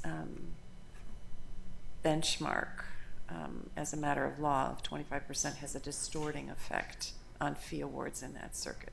I would agree. If that's below market, it would absolutely be a distorting effect, right? Because then counsel wouldn't show up to sign up for a case where they're going to get awarded below market because they can get market rate elsewhere. That's the very definition of market rate. Why would... Well, only if you consider class actions to be sort of fungible, which they're not. Oh, well, of course not. But you have a sophisticated firm here that's all over the country doing all sorts of innovative litigation. Why would they accept a below market rate unless it's not really below market? That's, if I'm, say I'm a $600 an hour lawyer, and that's my market rate, but to fill up my attorney's time, I have to go to the Ninth Circuit, which caps my rate at $400 an hour or distorts it with a $400 an hour benchmark. My market rate isn't really $600 an hour. Only if it was like a lost leader situation, but your point, I take it, is that the firm keeps going back to the Ninth. There are dozens of times, and the case that they say is a lost leader was 15 years after they signed up to be lead counsel on the gigantic Visa antitrust case. They've been doing this for at least 30 years. And to say that, oh, this 2010 case was a lost leader to get our foot in the door in our home circuit, That makes no sense whatsoever. And there was no evidence for that other than the assertion. And that bid wasn't a 25% bid. The bid wasn't, oh, since your benchmark is 25, we're going to go just under it at 23%. They said, we're willing to do this for 12%. And here's a monotonically decreasing fee, and here's a grid so that if we settle it early, we get less, and we settle it later, we get more. There was a gigantic grid there, and none of it was anywhere near 33%. And there's no argument that this chicken case was somehow more complex. In fact, what happened was on day one, a different law firm comes and brings a direct purchaser complaint, and 12 days later, Huggins Berman files an indirect purchaser complaint. That's almost verbatim of the initial complaint in this case. So they went into this, maybe it's risky, but the risk was done by the very first firm that filed. And then Huggins Berman came in and saw that, oh, this looks like a good case. We're going to file and try to peel off our own class counselship, our own subclass, which they did successfully a few months later. If they're willing to take on cases at 12 to 20%, if they're willing to file new cases repeatedly in the Ninth Circuit where there's this distorting effect, which may or may not be a distorting effect, maybe it's above market if they're willing to do it for 12 to 20%. But whatever the rate is, it's not 33 1/3% because they're not saying we're staying out of the Ninth Circuit because they're below market. So it really comes down to whether market mimicking means market mimicking. If it just means the district court can rely on a bunch of ex post district court opinions that didn't apply the market mimicking test, that were basically ex parte fee requests, that didn't have objectors, that didn't have evidence of what other bids were, where the courts never took those bids. And they can't point to a single case where a court looks at the bids and then comes to the 33 1/3. They just have the conclusions, which are very often just rubber stamps of unobjected things. And yes, Judge Durkin did more here. He went, when the direct purchasers asked for 33 1/3 before there was any notice to the indirect purchaser class, he did ask for expert reports, but he didn't, there weren't objectors there, so he didn't have anybody testing those expert reports. He didn't have anybody testing the arguments. And if you look at the expert reports, they're consistently misapplying Seventh Circuit law. They're consistently getting basic facts about the way the market works wrong. And whatever they're defining as market rates, it's not what the Seventh Circuit defines as market rates. And for the court to rely on its earlier decision where John Andren had no opportunity to respond and wasn't a participant, and then to say, well, you're bound, you might as well not have the 23H hearing because there's already been a decision and the district court feels that it needs to be consistent. Happy to answer any other questions this court might have. Thank you. I think we're done. Thank you. Thank you very much. Our thanks to all counsel. The case is taken under advisement. And our next case this morning is United States versus Joseph Wilcher.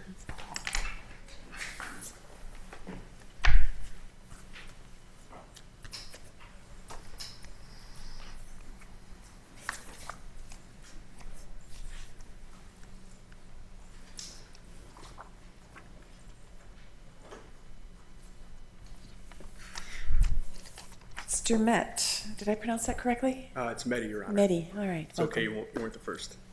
Good morning, Your Honors. Brian Mehdi for the appellant, Joseph Wilcher. Thank you for the opportunity to argue today. Your Honors, this case involves a narrow error committed by the district court that calls for narrow relief from this court. It stems from an often overlooked component of criminal sentencing, supervised release, which, as both the Supreme Court and this court have noted, is intended to serve rehabilitative, not retributive ends. Consistent with that aim, Congress has directed sentencing courts to consider certain of the familiar 3553 factors. Protecting the public, deterrence, rehabilitation, these are all proper considerations when considering a term of supervised release. The seriousness of the offense is not. In addition to sentencing Mr. Wiltshire to 10 years of imprisonment, which is the mandatory minimum in this case, the district court sentenced Mr. Wiltshire to 10 years of burdensome supervised release, which represented double the mandatory minimum. In doing so, the district court relied on the seriousness of Mr. Wiltshire's offenses, and I think this is important. It only relied on the seriousness of his offenses. But if we do what you've asked of the court, and that's to issue a limited remand, looking at the sentencing package, are we convinced that the district court would not change any other aspects of the sentencing? And what part of the record would convince us of that? Your Honor, the basis for our contention in our brief, in terms of asking for a narrow remand, which, as we noted in our brief, generally the rule is this court remands for a full resentencing. A couple of factors in this case. One, Mr. Wiltshire received the mandatory minimum. The guidelines range after the application of the mandatory minimum was 120 to 121 months. The district court gave Mr. Wiltshire 120 months. So there's no indication, based upon the fact that it gave him the mandatory minimum, that it would deviate from that sentence. And the delta between what the bottom line of the guidelines range was and what the top line was so small that our position is that it is unlikely that the district court would change from that 120-month sentence. And quite frankly, a narrow remand is important here because we're not challenging the term of imprisonment. The purpose of this appeal was to focus on the narrow issue of supervised release, and our position is that focusing on that narrow issue calls for a narrow remand. And actually, most of the sentencing advocacy on both sides at this sentencing hearing had to do with the supervised release term. Correct, and I think that's just, Your Honor, as a matter of practice, I think it was because of the fact that the district court had to give Mr. Wiltshire 120 months, and so really the fighting issue in this case was the supervised release. Right. On the statutory question, I'm struggling to get a foothold in the distinction between improper consideration of the seriousness of the offense, which is the one component of 3553A that is excluded from supervised release assessments, both original imposition and revocation under 3583, and the proper consideration of the nature of the offense. I don't know how much daylight there is there to make a meaningful legal difference, because your sort of first tier argument here is that there was procedural error because the judge only mentioned the seriousness of the offense in conclusory terms, and that's all there is, and that's an improper factor. But consideration of the nature of the offense is permissible. Agreed, So Your Honor. what's the difference? Sure, agreed. I think 2 points. As this court, and then as we said in our brief, the Second Circuit and Burden have noted, there is certainly an overlap between the seriousness of the offense and the nature and circumstances. We're not arguing that. Our position is that we've got to take the district court at its word with the transcript that it's given us, and it never mentioned the nature and circumstances of the offense. It only mentioned, quote, the seriousness of the offense, which was the exact phrase drawn from 3553A2A. And as this court noted in Shaw, the purpose of requiring the district court to provide an explicit rationale is that it allows this court to engage in meaningful appellate review, so that this court isn't forced to infer from context whether the discussion of the seriousness of the offense related to A2A or whether it related to the permissible consideration of the nature and circumstances of the offense.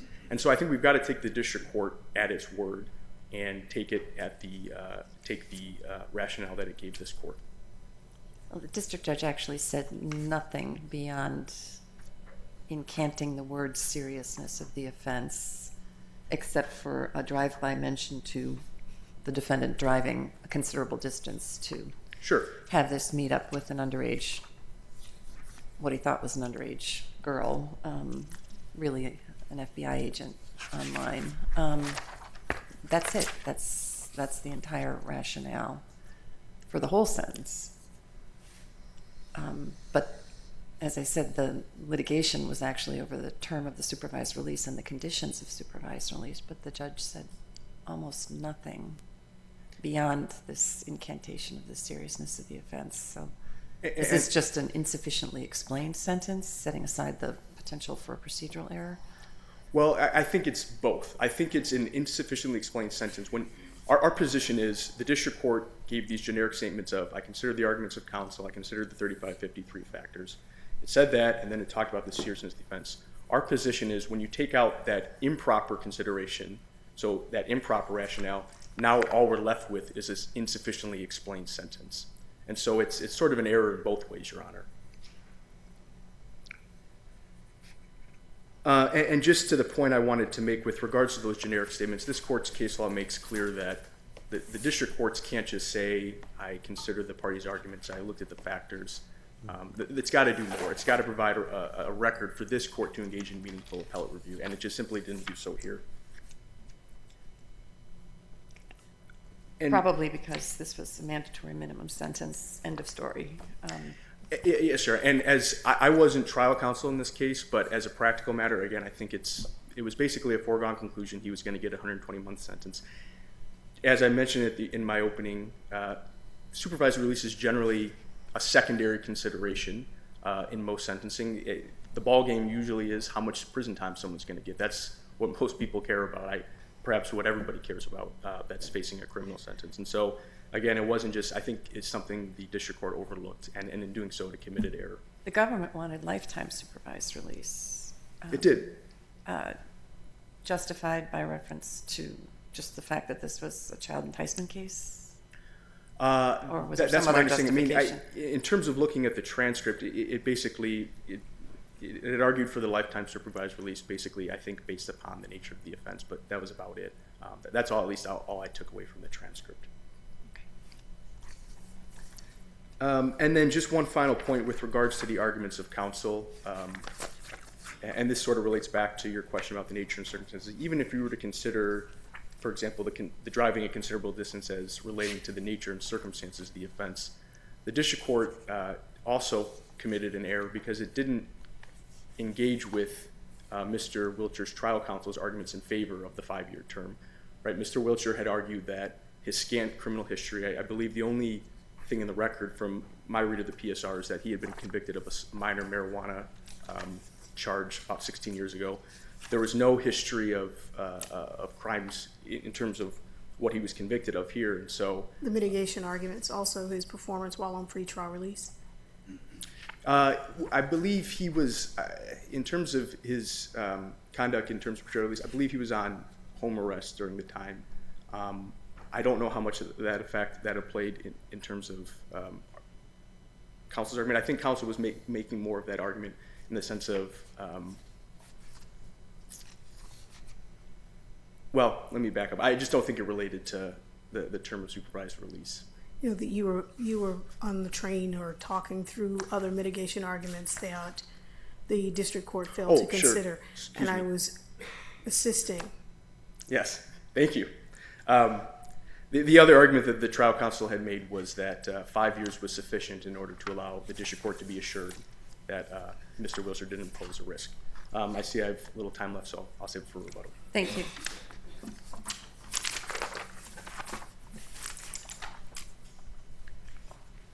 Mr. Simpson, good morning. Good morning, Your Honors. May it please the Court. I'm Scott Simpson with the Department of Justice on behalf of the United States. The overarching fact here, of course, as you have mentioned, Chief Judge Sykes, is that the court here, the district court, was imposing the mandatory minimum term of imprisonment. We recognize that the district court's explanation of the sentence here was pretty short, but that should not be surprising where the court was imposing a mandatory minimum term of imprisonment. Another circumstance I think we need to keep in mind here is that this was, the judge heard a 3-day trial. This case went to trial, and so the district court judge was extremely familiar with the facts of the case. The statute required, of course, a 5-year term of supervised release. The Sentencing Commission's policy statement recommended a lifetime term of supervised release. The government, as the court has already mentioned, requested a lifetime term of supervised release. And defense counsel's argument, defense counsel did recommend a 5-year term of supervised release, the minimum, but defense counsel's argument really focused on the lack of a need, as he saw it, for a lifetime term of supervised release. And in fact, in light of Mr. Wiltshire's age at sentencing, he was 40 at the time, a lifetime term would have been quite a significant term of supervised release.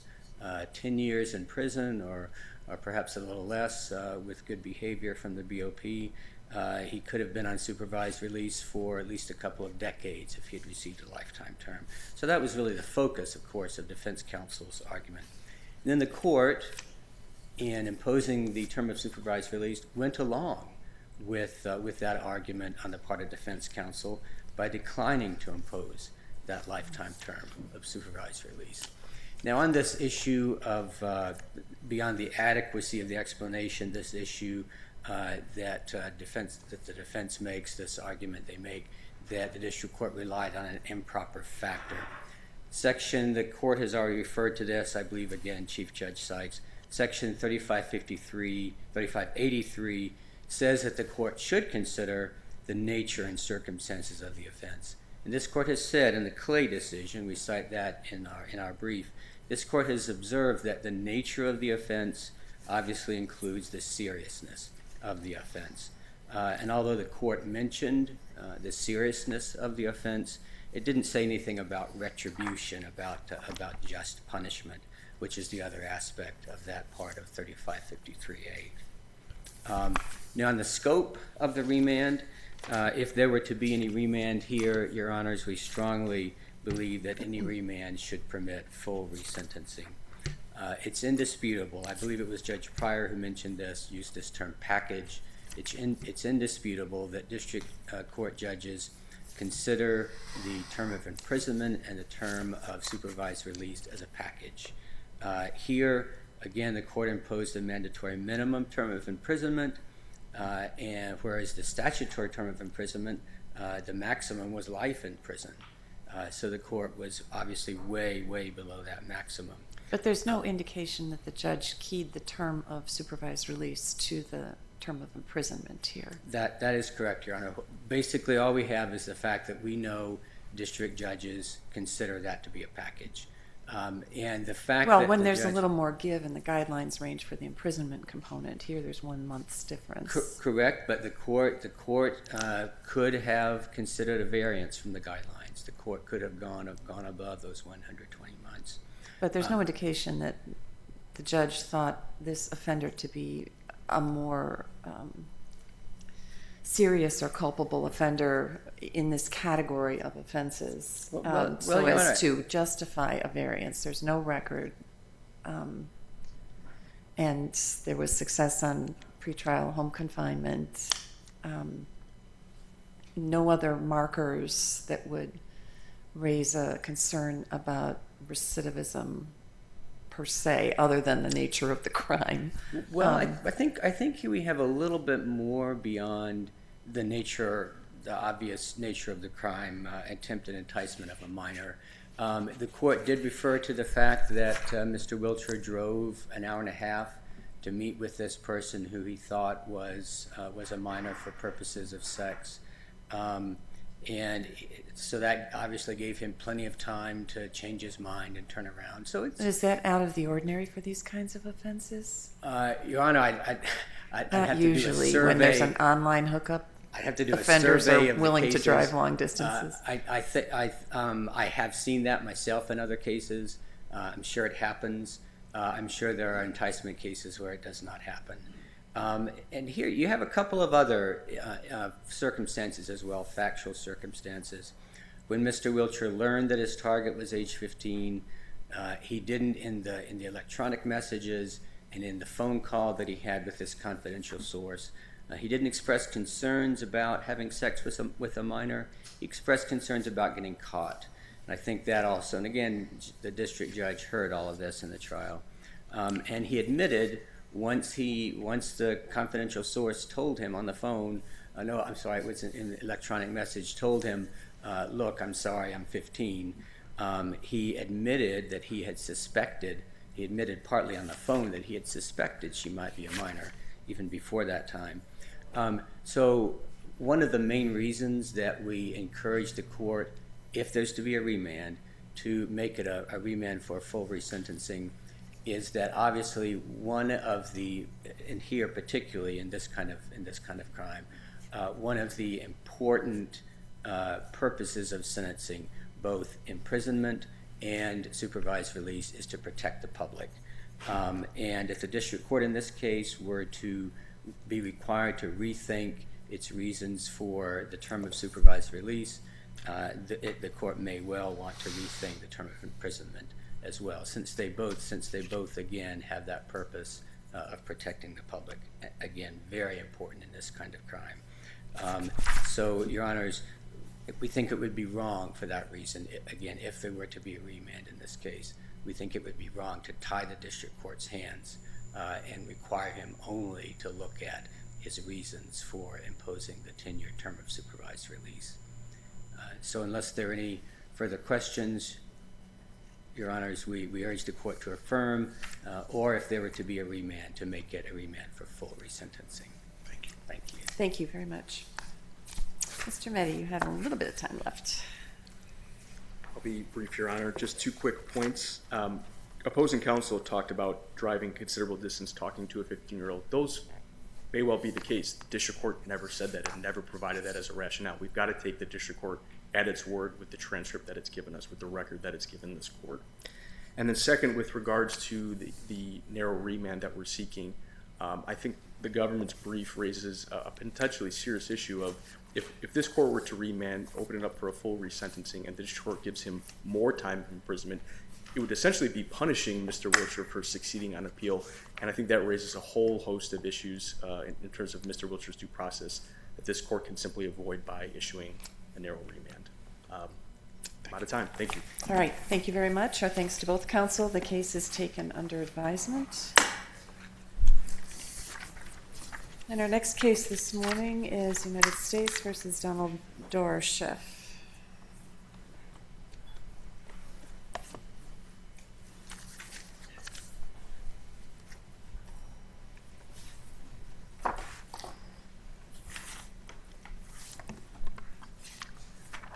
Mr. Coughlin.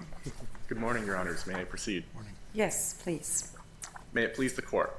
My name is Shane Coughlin, and I'm a recent graduate of Notre Dame Law School. I am representing appellant Donald Dorosheff under the supervision of attorney Robert Palmer. Mr. Dorosheff appeals the district court's denial of his motion to suppress on the ground that the district court erred in applying the good faith exception. The district court properly held that the magistrate judge violated then existing Federal Rule of Criminal Procedures 41B's venue restrictions, and this necessarily resulted in a violation of the Fourth Amendment because the magistrate judge exceeded her statutory jurisdiction. Suppression is warranted to deter such deliberate violations of the law. We ask you to reverse. I begin with the good faith exception, which this court has twice applied to the same NIT warrant at issue in this case, in Keenast and Grisanti. Mr. Dorosheff presents 2 new additional arguments that justify a different result. First, the district court erred in failing to consider the collective knowledge of the Department of Justice and FBI as a whole, which demonstrates that the FBI was aware of Federal Rule 41B's jurisdictional restrictions, but nonetheless decided to seek such a warrant in this case. Mr. Coughlin, wouldn't there have to have been discussions between the higher-ups in the FBI and the individuals engaged here for purposes of your argument? Well, Your Honor, potentially. This is an objective inquiry. It's not about actual knowledge. And here, Mr. Dorosheff has presented evidence specifically from the U.S. District Court in Massachusetts, that's from Special Agent Alphen, that the higher-ups in the Department of Justice and FBI were involved in conducting this investigation, demonstrating that there was involvement from these higher officials in this case. And furthermore, a reasonable FBI officer and assistant United States attorney who approved this warrant would have been aware of these serious jurisdictional concerns. This is an extraordinary use or deployment of the collective knowledge doctrine, and in fact a counterintuitive one. The doctrine imputes to officers conducting a stop or arrest the collective knowledge of other officers on an investigation to establish reasonable suspicion or probable cause. You're asking it to to deploy it, or trying to deploy it to destroy the basis for the warrant. Correct, Your Honor. So it's the reverse of the purpose of the doctrine. Well, the collective knowledge traditionally has been applied with respect to probable cause, yes. My argument here is that considering collective knowledge is consistent with the good faith exceptions and the exclusionary rule's purpose here, which is to deter knowing future violations of the law. And so under the government's proffered argument, higher-ups in the Department of Justice and FBI could knowingly instruct officials to seek a warrant that would violate the law, and the government would argue that that would be okay so long as the officers who did that were not aware of these issues. But here Mr. Dorshef has presented evidence concerning the knowledge of the higher-ups, and that in this case they were aware of the current restrictions under Rule 41B, but nonetheless decided to seek the warrant. And so applying the good faith exception would be inconsistent with the exclusionary rule's purpose, which is to deter these future violations. But there's no evidence of any instructions to downstream officers actually implementing the collection of the evidence here pursuant to the NIT warrant. Well, I mean, there's no link, in other words, evidentiary link between the higher-ups who supposedly had concerns about the legality of this warrant, or concerns about gaps in Rule 41, and the actual officers on the ground who were involved in this case. Your Honor, I disagree with that, given Special Agent Alphin's testimony in the District of Massachusetts. And my second point concerns solely the knowledge of the FBI officer who sought this warrant. This court previously twice has reasoned that it was at least unclear as to whether Rule 41B4, the tracking device theory, could have authorized the NIT warrant. And Mr. Dorshef's new argument here is that we know that the government and the agent who submitted this warrant was not relying on a tracking device theory because they submitted a general search and seizure warrant rather than a tracking device warrant. Rule 41E has different requirements. Are we able to sidestep that issue under the good faith exception? Well, Your Honor, the good faith exception considers what the officers reasonably could have believed and whether the warrant could have been legal. And here, the officers could not reasonably have believed that this was valid as a tracking device because they did not submit a tracking device warrant. And all other provisions under Rule 41B clearly would not have authorized such a nationwide or global computer search. But what they did here, why would it not fall under the good faith exception? They didn't apply for a tracking device. These computers went beyond the district. So why would the good faith exception not apply in this case? Because without the tracking device theory, which the officers were not relying upon, it was very clearly, and this court has noted previously, that it was clear that this warrant was authorizing a search for computers wherever they were located. And that's on page 29 of the NIT warrant. And the officers certainly would be aware of the general principle, with the only exception being the tracking device theory that they don't rely on, that magistrate judges are generally limited to the jurisdiction in which they sit under the federal criminal rules as well as 28 U.S.C. section 636A. And so setting aside the fact that they did not rely on this tracking device, they did not submit that warrant, any other theory that the government attempts to rely upon is objectively unreasonable, and the FBI agent, certainly one with 19 years of experience, as in this case, would have recognized that. The Tenth Circuit has rejected these new theories for not applying the good faith exception in the Cookson case, so we'd have to be willing to create a circuit split with the 10th in order to endorse your arguments. Your Honor, I'm not familiar with that specific case, but this argument concerning the tracking device theory has not been presented to many circuits, and to the circuits that have noted it, they've failed to consider how it's relevant to the good faith exception and what the officers reasonably could have believed in seeking the warrant.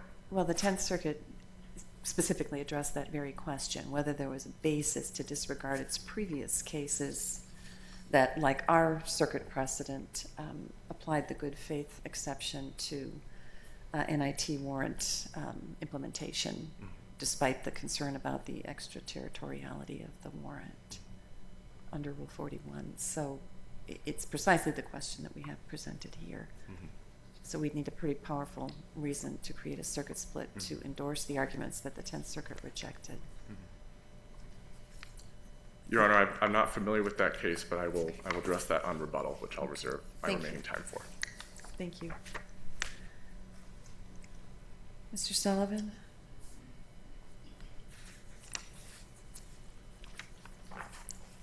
Good morning, Your Honors. May it please the Court, my name is Timothy Sullivan on behalf of the United States. The United States is requesting to affirm the matter before the Court and uphold the previous precedents set forth in Kinest and Grisanti.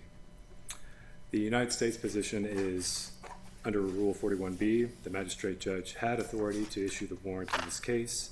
The search was proper under the Fourth Amendment, and most importantly, the good faith exception applied to law enforcement who applied for the warrant.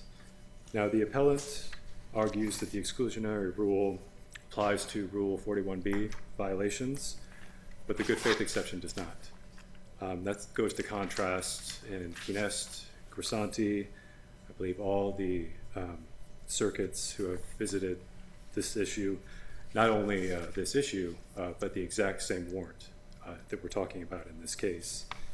Suppression is not warranted when deterrence is questionable and the cost of suppression is high. In this case, law enforcement asked for a warrant in the jurisdiction that had the most connection with the investigation, which is the Eastern District of Virginia. Now, some courts have agreed about whether or not this was a GPS tracking device under Rule 41B4, but others have not. But that goes in favor of the good faith analysis. That cuts in favor of good faith. The affidavit that was used in this case is specific, it's detailed, there's nothing to suggest recklessness or deliberate disregard for the truth, and all roads essentially lead to good faith. And even if the magistrate judge exceeded its jurisdictional authority, in this circuit, the focus has been on the warrant clause of the Fourth Amendment. And if there's no violation there, there's no basis for suppression. So here, the warrant was issued by a neutral and detached magistrate after finding probable cause. So certainly, suppression isn't warranted under the cases going down the line of Leon or with this court's decisions in Kinest and Grisanti. Now, the appellant relies heavily on an opinion by a single magistrate judge from Texas to form the basis of the argument that the law enforcement was somehow on notice. But the warrant in that case was very, very different from the warrant that we're talking about in this case. The technology was far more sweeping and invasive. This warrant only contained information about the person's location. And that's what law enforcement were trying to obtain, is just location identifying information. The warrant in Texas allowed access to the defendant's computer camera, browsing history, was much more invasive than the techniques that were used in this case. And after law enforcement was able to get the warrant to obtain just identifiers of who is going on this dark web Tor network to view child pornography, once they found the identifiers, that's when they actually went to go get the search warrant in the district about where the person was located. So they did it properly. The affidavit had 7 specific points of information that they outlined in detail to the magistrate judge about what they were looking for. There was nothing nefarious or misleading about any of that. Now, the collective knowledge doctrine is about imputing knowledge of facts. And the dispute here is about a question of law. The legal conclusion of whether a given set of facts authorizes issuance of a warrant is viewed objectively. That is why the good faith exception doesn't allow hearings with officers to testify about what court cases they've read or if they know about Supreme Court cases. As the court said in Kinest, it's an objective question, and an officer's subjective belief about conclusions of law, whether actual or imputed, is immaterial for the good faith analysis. So, Your Honors, suppression is an extreme remedy for flagrant abuses of the Constitution. It's a judicially created exception, and it does not apply when deterrence is questionable, as is in the case in this matter, especially in light of the amendments to Rule 41 that clarify that this type of technique may be used, because the good faith exception mostly is about deterrence. It's forward-looking, and there's nothing to deter. So, in this matter, Judge, if the court has no questions, the U.S. will rest on its brief and ask the courts to affirm in this case and follow the precedents as set forth in Grisanti and Kinest and in the recent 10th Circuit case. Thank you. Okay, thank you. Thank you. Mr. Coughlin.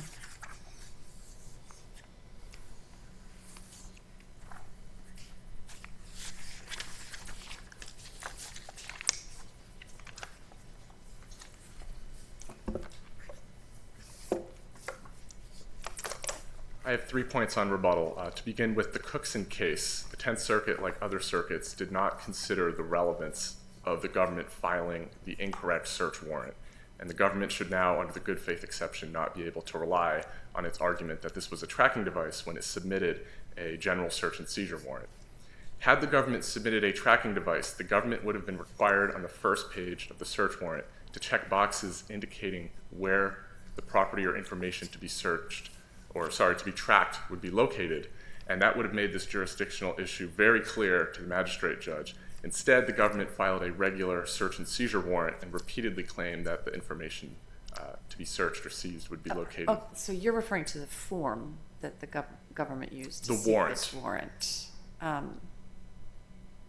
So it's an argument about the form, not the basis. Correct. And the form is relevant to the basis because of the differences between a general search warrant as well as a tracking device specific warrant under Rule 41E. There are different requirements regarding the installation of a tracking device and the timing requirements. And here the government submitted a general search and seizure warrant. The links to those documents are included in the reply brief. Second, the government argues that a case from the Southern District of Texas in 2013 could not put the government on notice. And here is where the information surrounding Rule 41B's amendment is particularly relevant, because throughout the years-long process of amending the rules, it demonstrates that the Department of Justice was aware of what Rule 41B authorized. And lastly, the government suggests that because Rule 41B6 has been added in December of 2016, that there's nothing to deter here.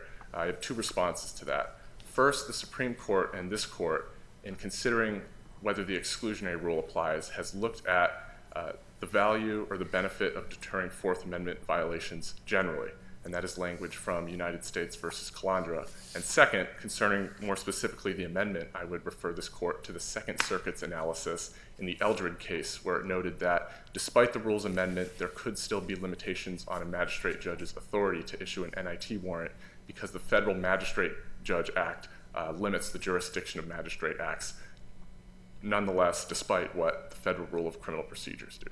Unless there are further questions, we ask this court to reverse. All right, thank you very much. And Mr. Coughlin, thanks to you and to your supervisor, Mr. Palmer, for your willingness to accept this appointment from the court to represent your client. Thank you for your fine advocacy on behalf of your client and your service to the court, and congratulations on your graduation. Congratulations. Mr. Sullivan, thanks to you too.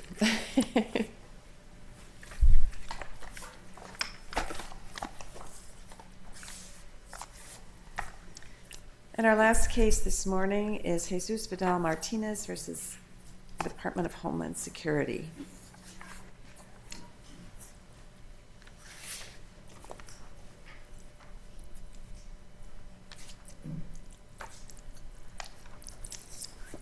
Mr. Cassingham.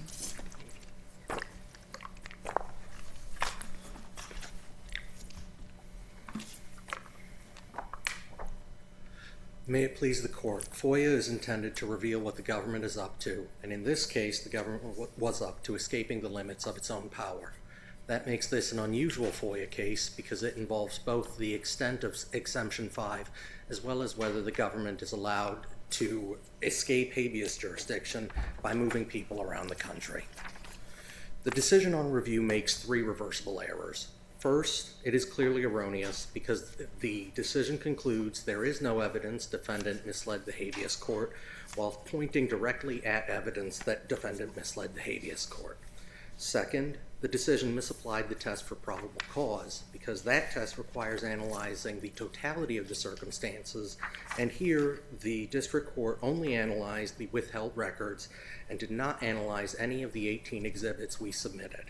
In reality, those 18 exhibits provide an ample basis for holding that under the crime fraud exception, Exemption 5 does not shield the records from disclosure.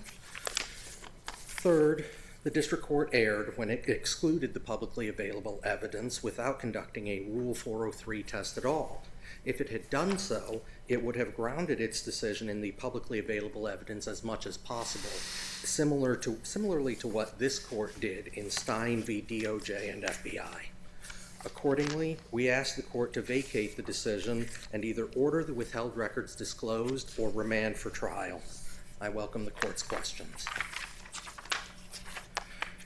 Turning to my first point, I'd like to begin by directing your attention to 3 statements that are in the record. The first statement is on page 8 of the decision. The final paragraph and the second to last sentence says that based on the statements in the email, ICE attorneys genuinely believed the transfer would lead to the habeas case being dismissed. The second statement I would like to point out to you is on page 302 of our 30B appendix. This is defendant's motion to reconsider that was submitted to the habeas court. And there, defendant said, quote, while transfers of custody could be utilized to try to avoid jurisdiction, thus calling for a remedy, the facts of this case demonstrate that no attempt to avoid this court's jurisdiction occurred here, end quote. In other words, defendant's own position was that custody transfers could be abused, and if abused, a remedy should be available, but that plaintiffs should not get a remedy because they had not abused a custody transfer. Actually, I thought your client requested this transfer. We did not request a transfer. We requested release. And so what we got was the exact opposite of what we asked for. We asked for release. We got more detention. In the habeas petition, you did not ask to be transferred to Decatur County? No, we asked for release. To permit him to participate in the proceedings in Indiana, the drunk driving cases in Indiana. That was the goal, but it was release in order to do so. We did not ask for a transfer. And in fact, under this court's precedent, we couldn't ask for a transfer. That would be Klaus v. Anderson. So yes, defendant's own position was that custody transfers can be abused. If abused, a remedy should be available, but that plaintiffs shouldn't get a remedy because they hadn't abused a custody transfer. The third statement I would like to point you at is back in that paragraph in the decision, the sentence immediately preceding the one I already mentioned, where the district court says, there is no evidence that ICE deliberately misled the court when it argued that the habeas court case should be dismissed. Now, these 3 statements cannot all be true. If ICE attorneys genuinely believed the transfer would cause the habeas case to be dismissed, that means they tried to avoid habeas jurisdiction. So their later statement that they did not try to avoid habeas jurisdiction was a misrepresentation. I'm really struggling to make sense of this argument because your habeas case requested a remedy to permit your client to participate in the drunk driving cases in Indiana. ICE officials transferred him so that he could do precisely that. And they erroneously, apparently, thought that that would have a consequence for the habeas case, that it would result in its dismissal, which it did not. Or at least this is your argument. So they conspired with state officials in Indiana to interfere with your client's rights to habeas jurisdiction to achieve exactly what he was looking for, which was the ability to participate in his criminal proceedings in Indiana. Is that basically it? That is basically it. I think that the thing that maybe is getting lost here is that this is not an unusual situation. We've had our clients taken out from under us multiple times, and it has impacted our clients' ability to obtain habeas relief and to appear in criminal court. Okay, so you've had FOIA clients, or you've had immigration clients? We've had immigration clients. So you're an immigration outfit, apparently? Yes. Okay. The FOIA thing is just particular to this case. We just stumbled into it. Got it. But now you're alleging that there was this criminal conspiracy to deprive your client of his civil rights by giving your client what he wanted, which is the ability to participate in his criminal cases in Indiana, albeit you wanted it in a non-custodial setting, and the officials achieved it in a custodial setting, which guaranteed that he would come back to immigration custody after those cases were resolved. Well, we didn't get to litigate all three of our cases. We were only able to litigate one of them. Moreover, I think that the key thing here is that defendant told the habeas court that they didn't know if they were going to get our client back, when in fact there was a safekeeping agreement. They knew from the outset that they were going to get him back. The motion to dismiss for lack of jurisdiction never had any real basis. They knew that they were going to get him back, and thus the court could then continue.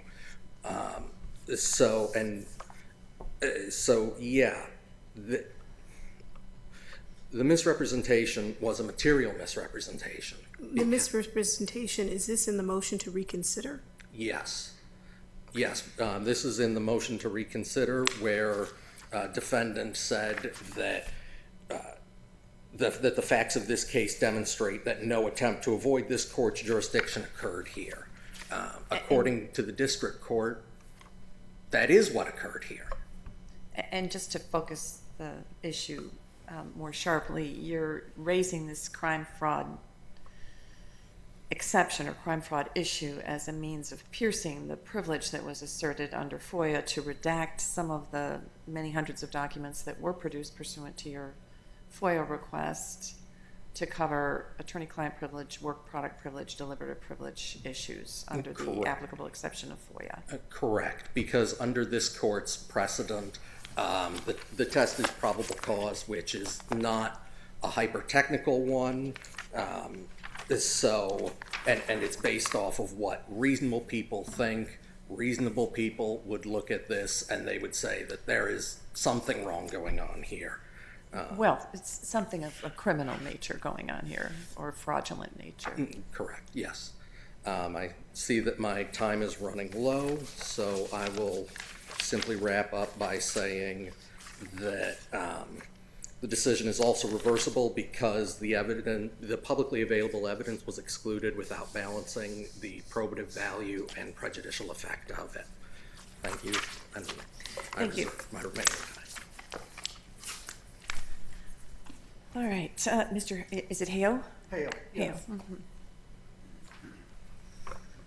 May it please the court. Okay, and counsel? you're just to clarify, you're a FOIA lawyer, not an immigration lawyer, or are you I'm an immigration assistant lawyer? U.S. attorney, so we do a lot of different kinds of cases. Okay. I don't do immigration work really, and occasionally do a FOIA case. Okay.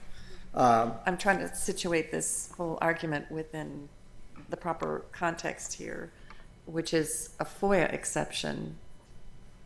Right, that's a strange thing about this case. The habeas case is over. They actually won their habeas case. You know, they won. I erroneously believed that it should be dismissed because the custody had been transferred to Indiana. So they brought that to the attention of the habeas judge, who explained to them, no, that doesn't result in the dismissal.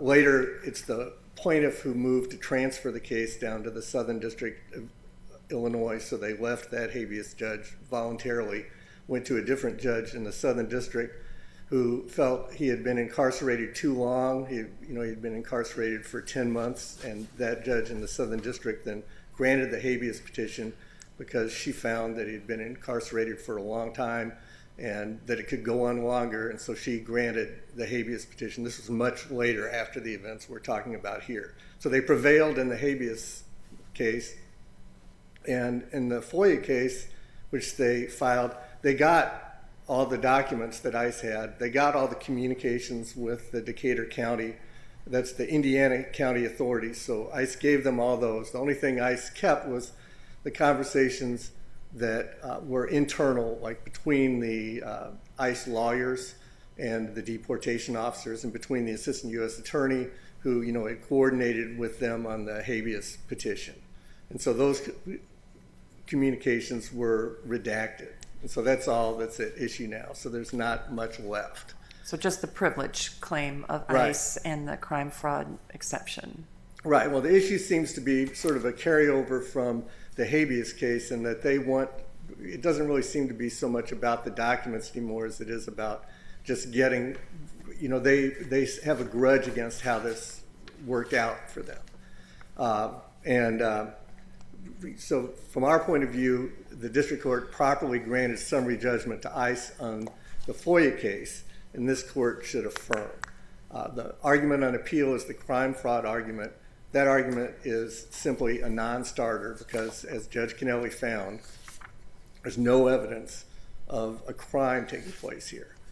It wasn't obstruction of justice for ICE to transfer Vidal Martinez to Indiana pursuant to a lawful writ by the state court there so he could participate in this criminal case.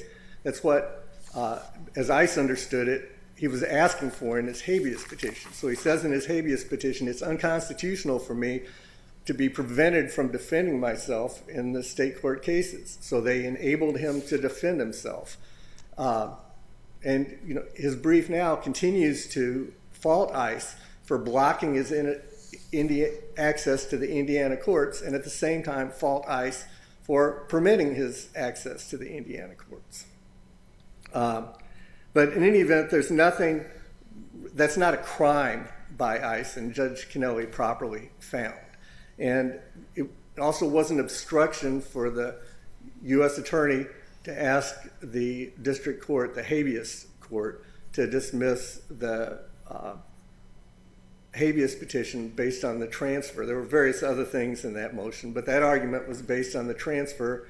And, they got it wrong, the district court found, but they didn't mislead the judge at all. They were candid with the judge. Well, They Mr. told Hale, him, that's where the question is for me. When we're looking at the motion to reconsider, I don't see the district court tease this out. And the concern was the representation by the government in their motion to reconsider. Docket 38-9 at page 1. And it was really in response to a footnote that the district court had made. And the fraud or the mislead that the plaintiff keeps raising is that the suggestion that the defendants misrepresented to the habeas court by stating that the transfer of custody was not done in any way to affect habeas jurisdiction. That's the statement that the plaintiffs contend is the fraud. Can you address that and why that would not be? Sure. I'm not sure I understand the positive inconsistency between saying, look, our reason for doing the transfer was in response to Vidal Martinez's argument in his habeas petition that he was being stepped on. He had his constitutional rights violated by being prevented from defending himself in the Indiana cases. That's why we transferred him.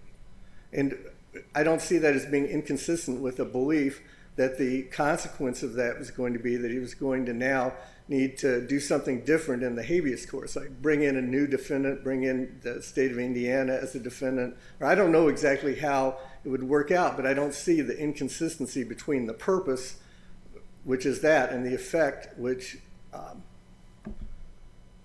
they could release him altogether and that would end the habeas case, but that's not defeating, that's not an intent to deprive the court of jurisdiction. And what they told the habeas court, and that's at page 20 of my brief, is that he had been sent to Indiana on a state court writ, which said that he was to be returned, that there was a ICE detainer and that he was supposed to be returned to ICE at the end of the criminal proceedings. And they said, that's what's going on here. So they were totally candid about that. But they said, we can't guarantee that's going to happen. This is the state, and we're not the state. And sometimes they don't do, as you know, sometimes they don't do what we think they're supposed to do. And so that was the basis for, the motion that the U.S. attorney made, the U.S.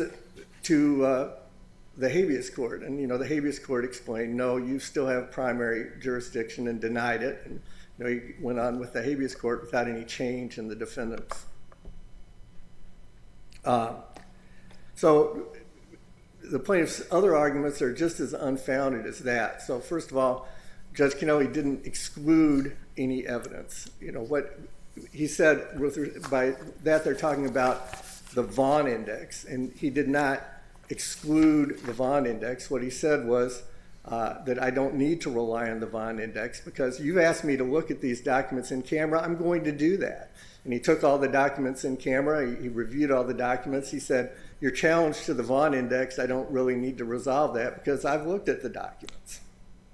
It was Vidal Martinez is the one that asked Judge Kennelly to look at the documents in camera.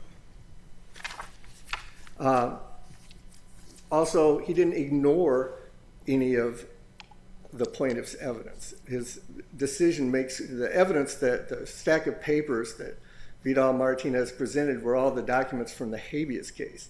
And you look at Judge Kennelly's decision, it was clear he read all those documents. He summarized what happened in the habeas case, all the pertinent parts there, and found nothing to support the crime fraud argument. The plaintiff argues at page 68 of his brief that any lawyer who passed the bar exam and went to law school would have to know there was a crime committed here. Well, Judge Kennelly went to law school and passed the bar exam, and he's not a judge who gives a pass to government misconduct. If there aren't any further questions, we'd ask the district court be affirmed. Thank you. Mr. Cassingham.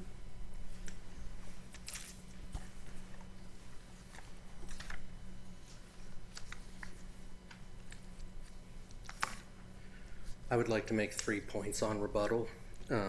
First, we prevailed in the habeas case because the Southern District found that ICE had deliberately engineered to keep our client in further detention. So I don't see how the fact that they committed misconduct that then resulted in us winning should then be counted against us. Two, with respect to Judge Kennelly ignoring evidence, I would point the court back to that same paragraph on star page 8. This paragraph only discusses the unredacted emails. This court's precedent establishes in Madison v. Baxter Healthcare Corp. That the correct standard is probable cause, which is a totality of the circumstances approach. You can't get that from just examining one factor. And so those are my 2 points. Thank you. Thank you. Thanks to both counsel. The case is taken under advisement, and that concludes our calendar for today. The court is in recess.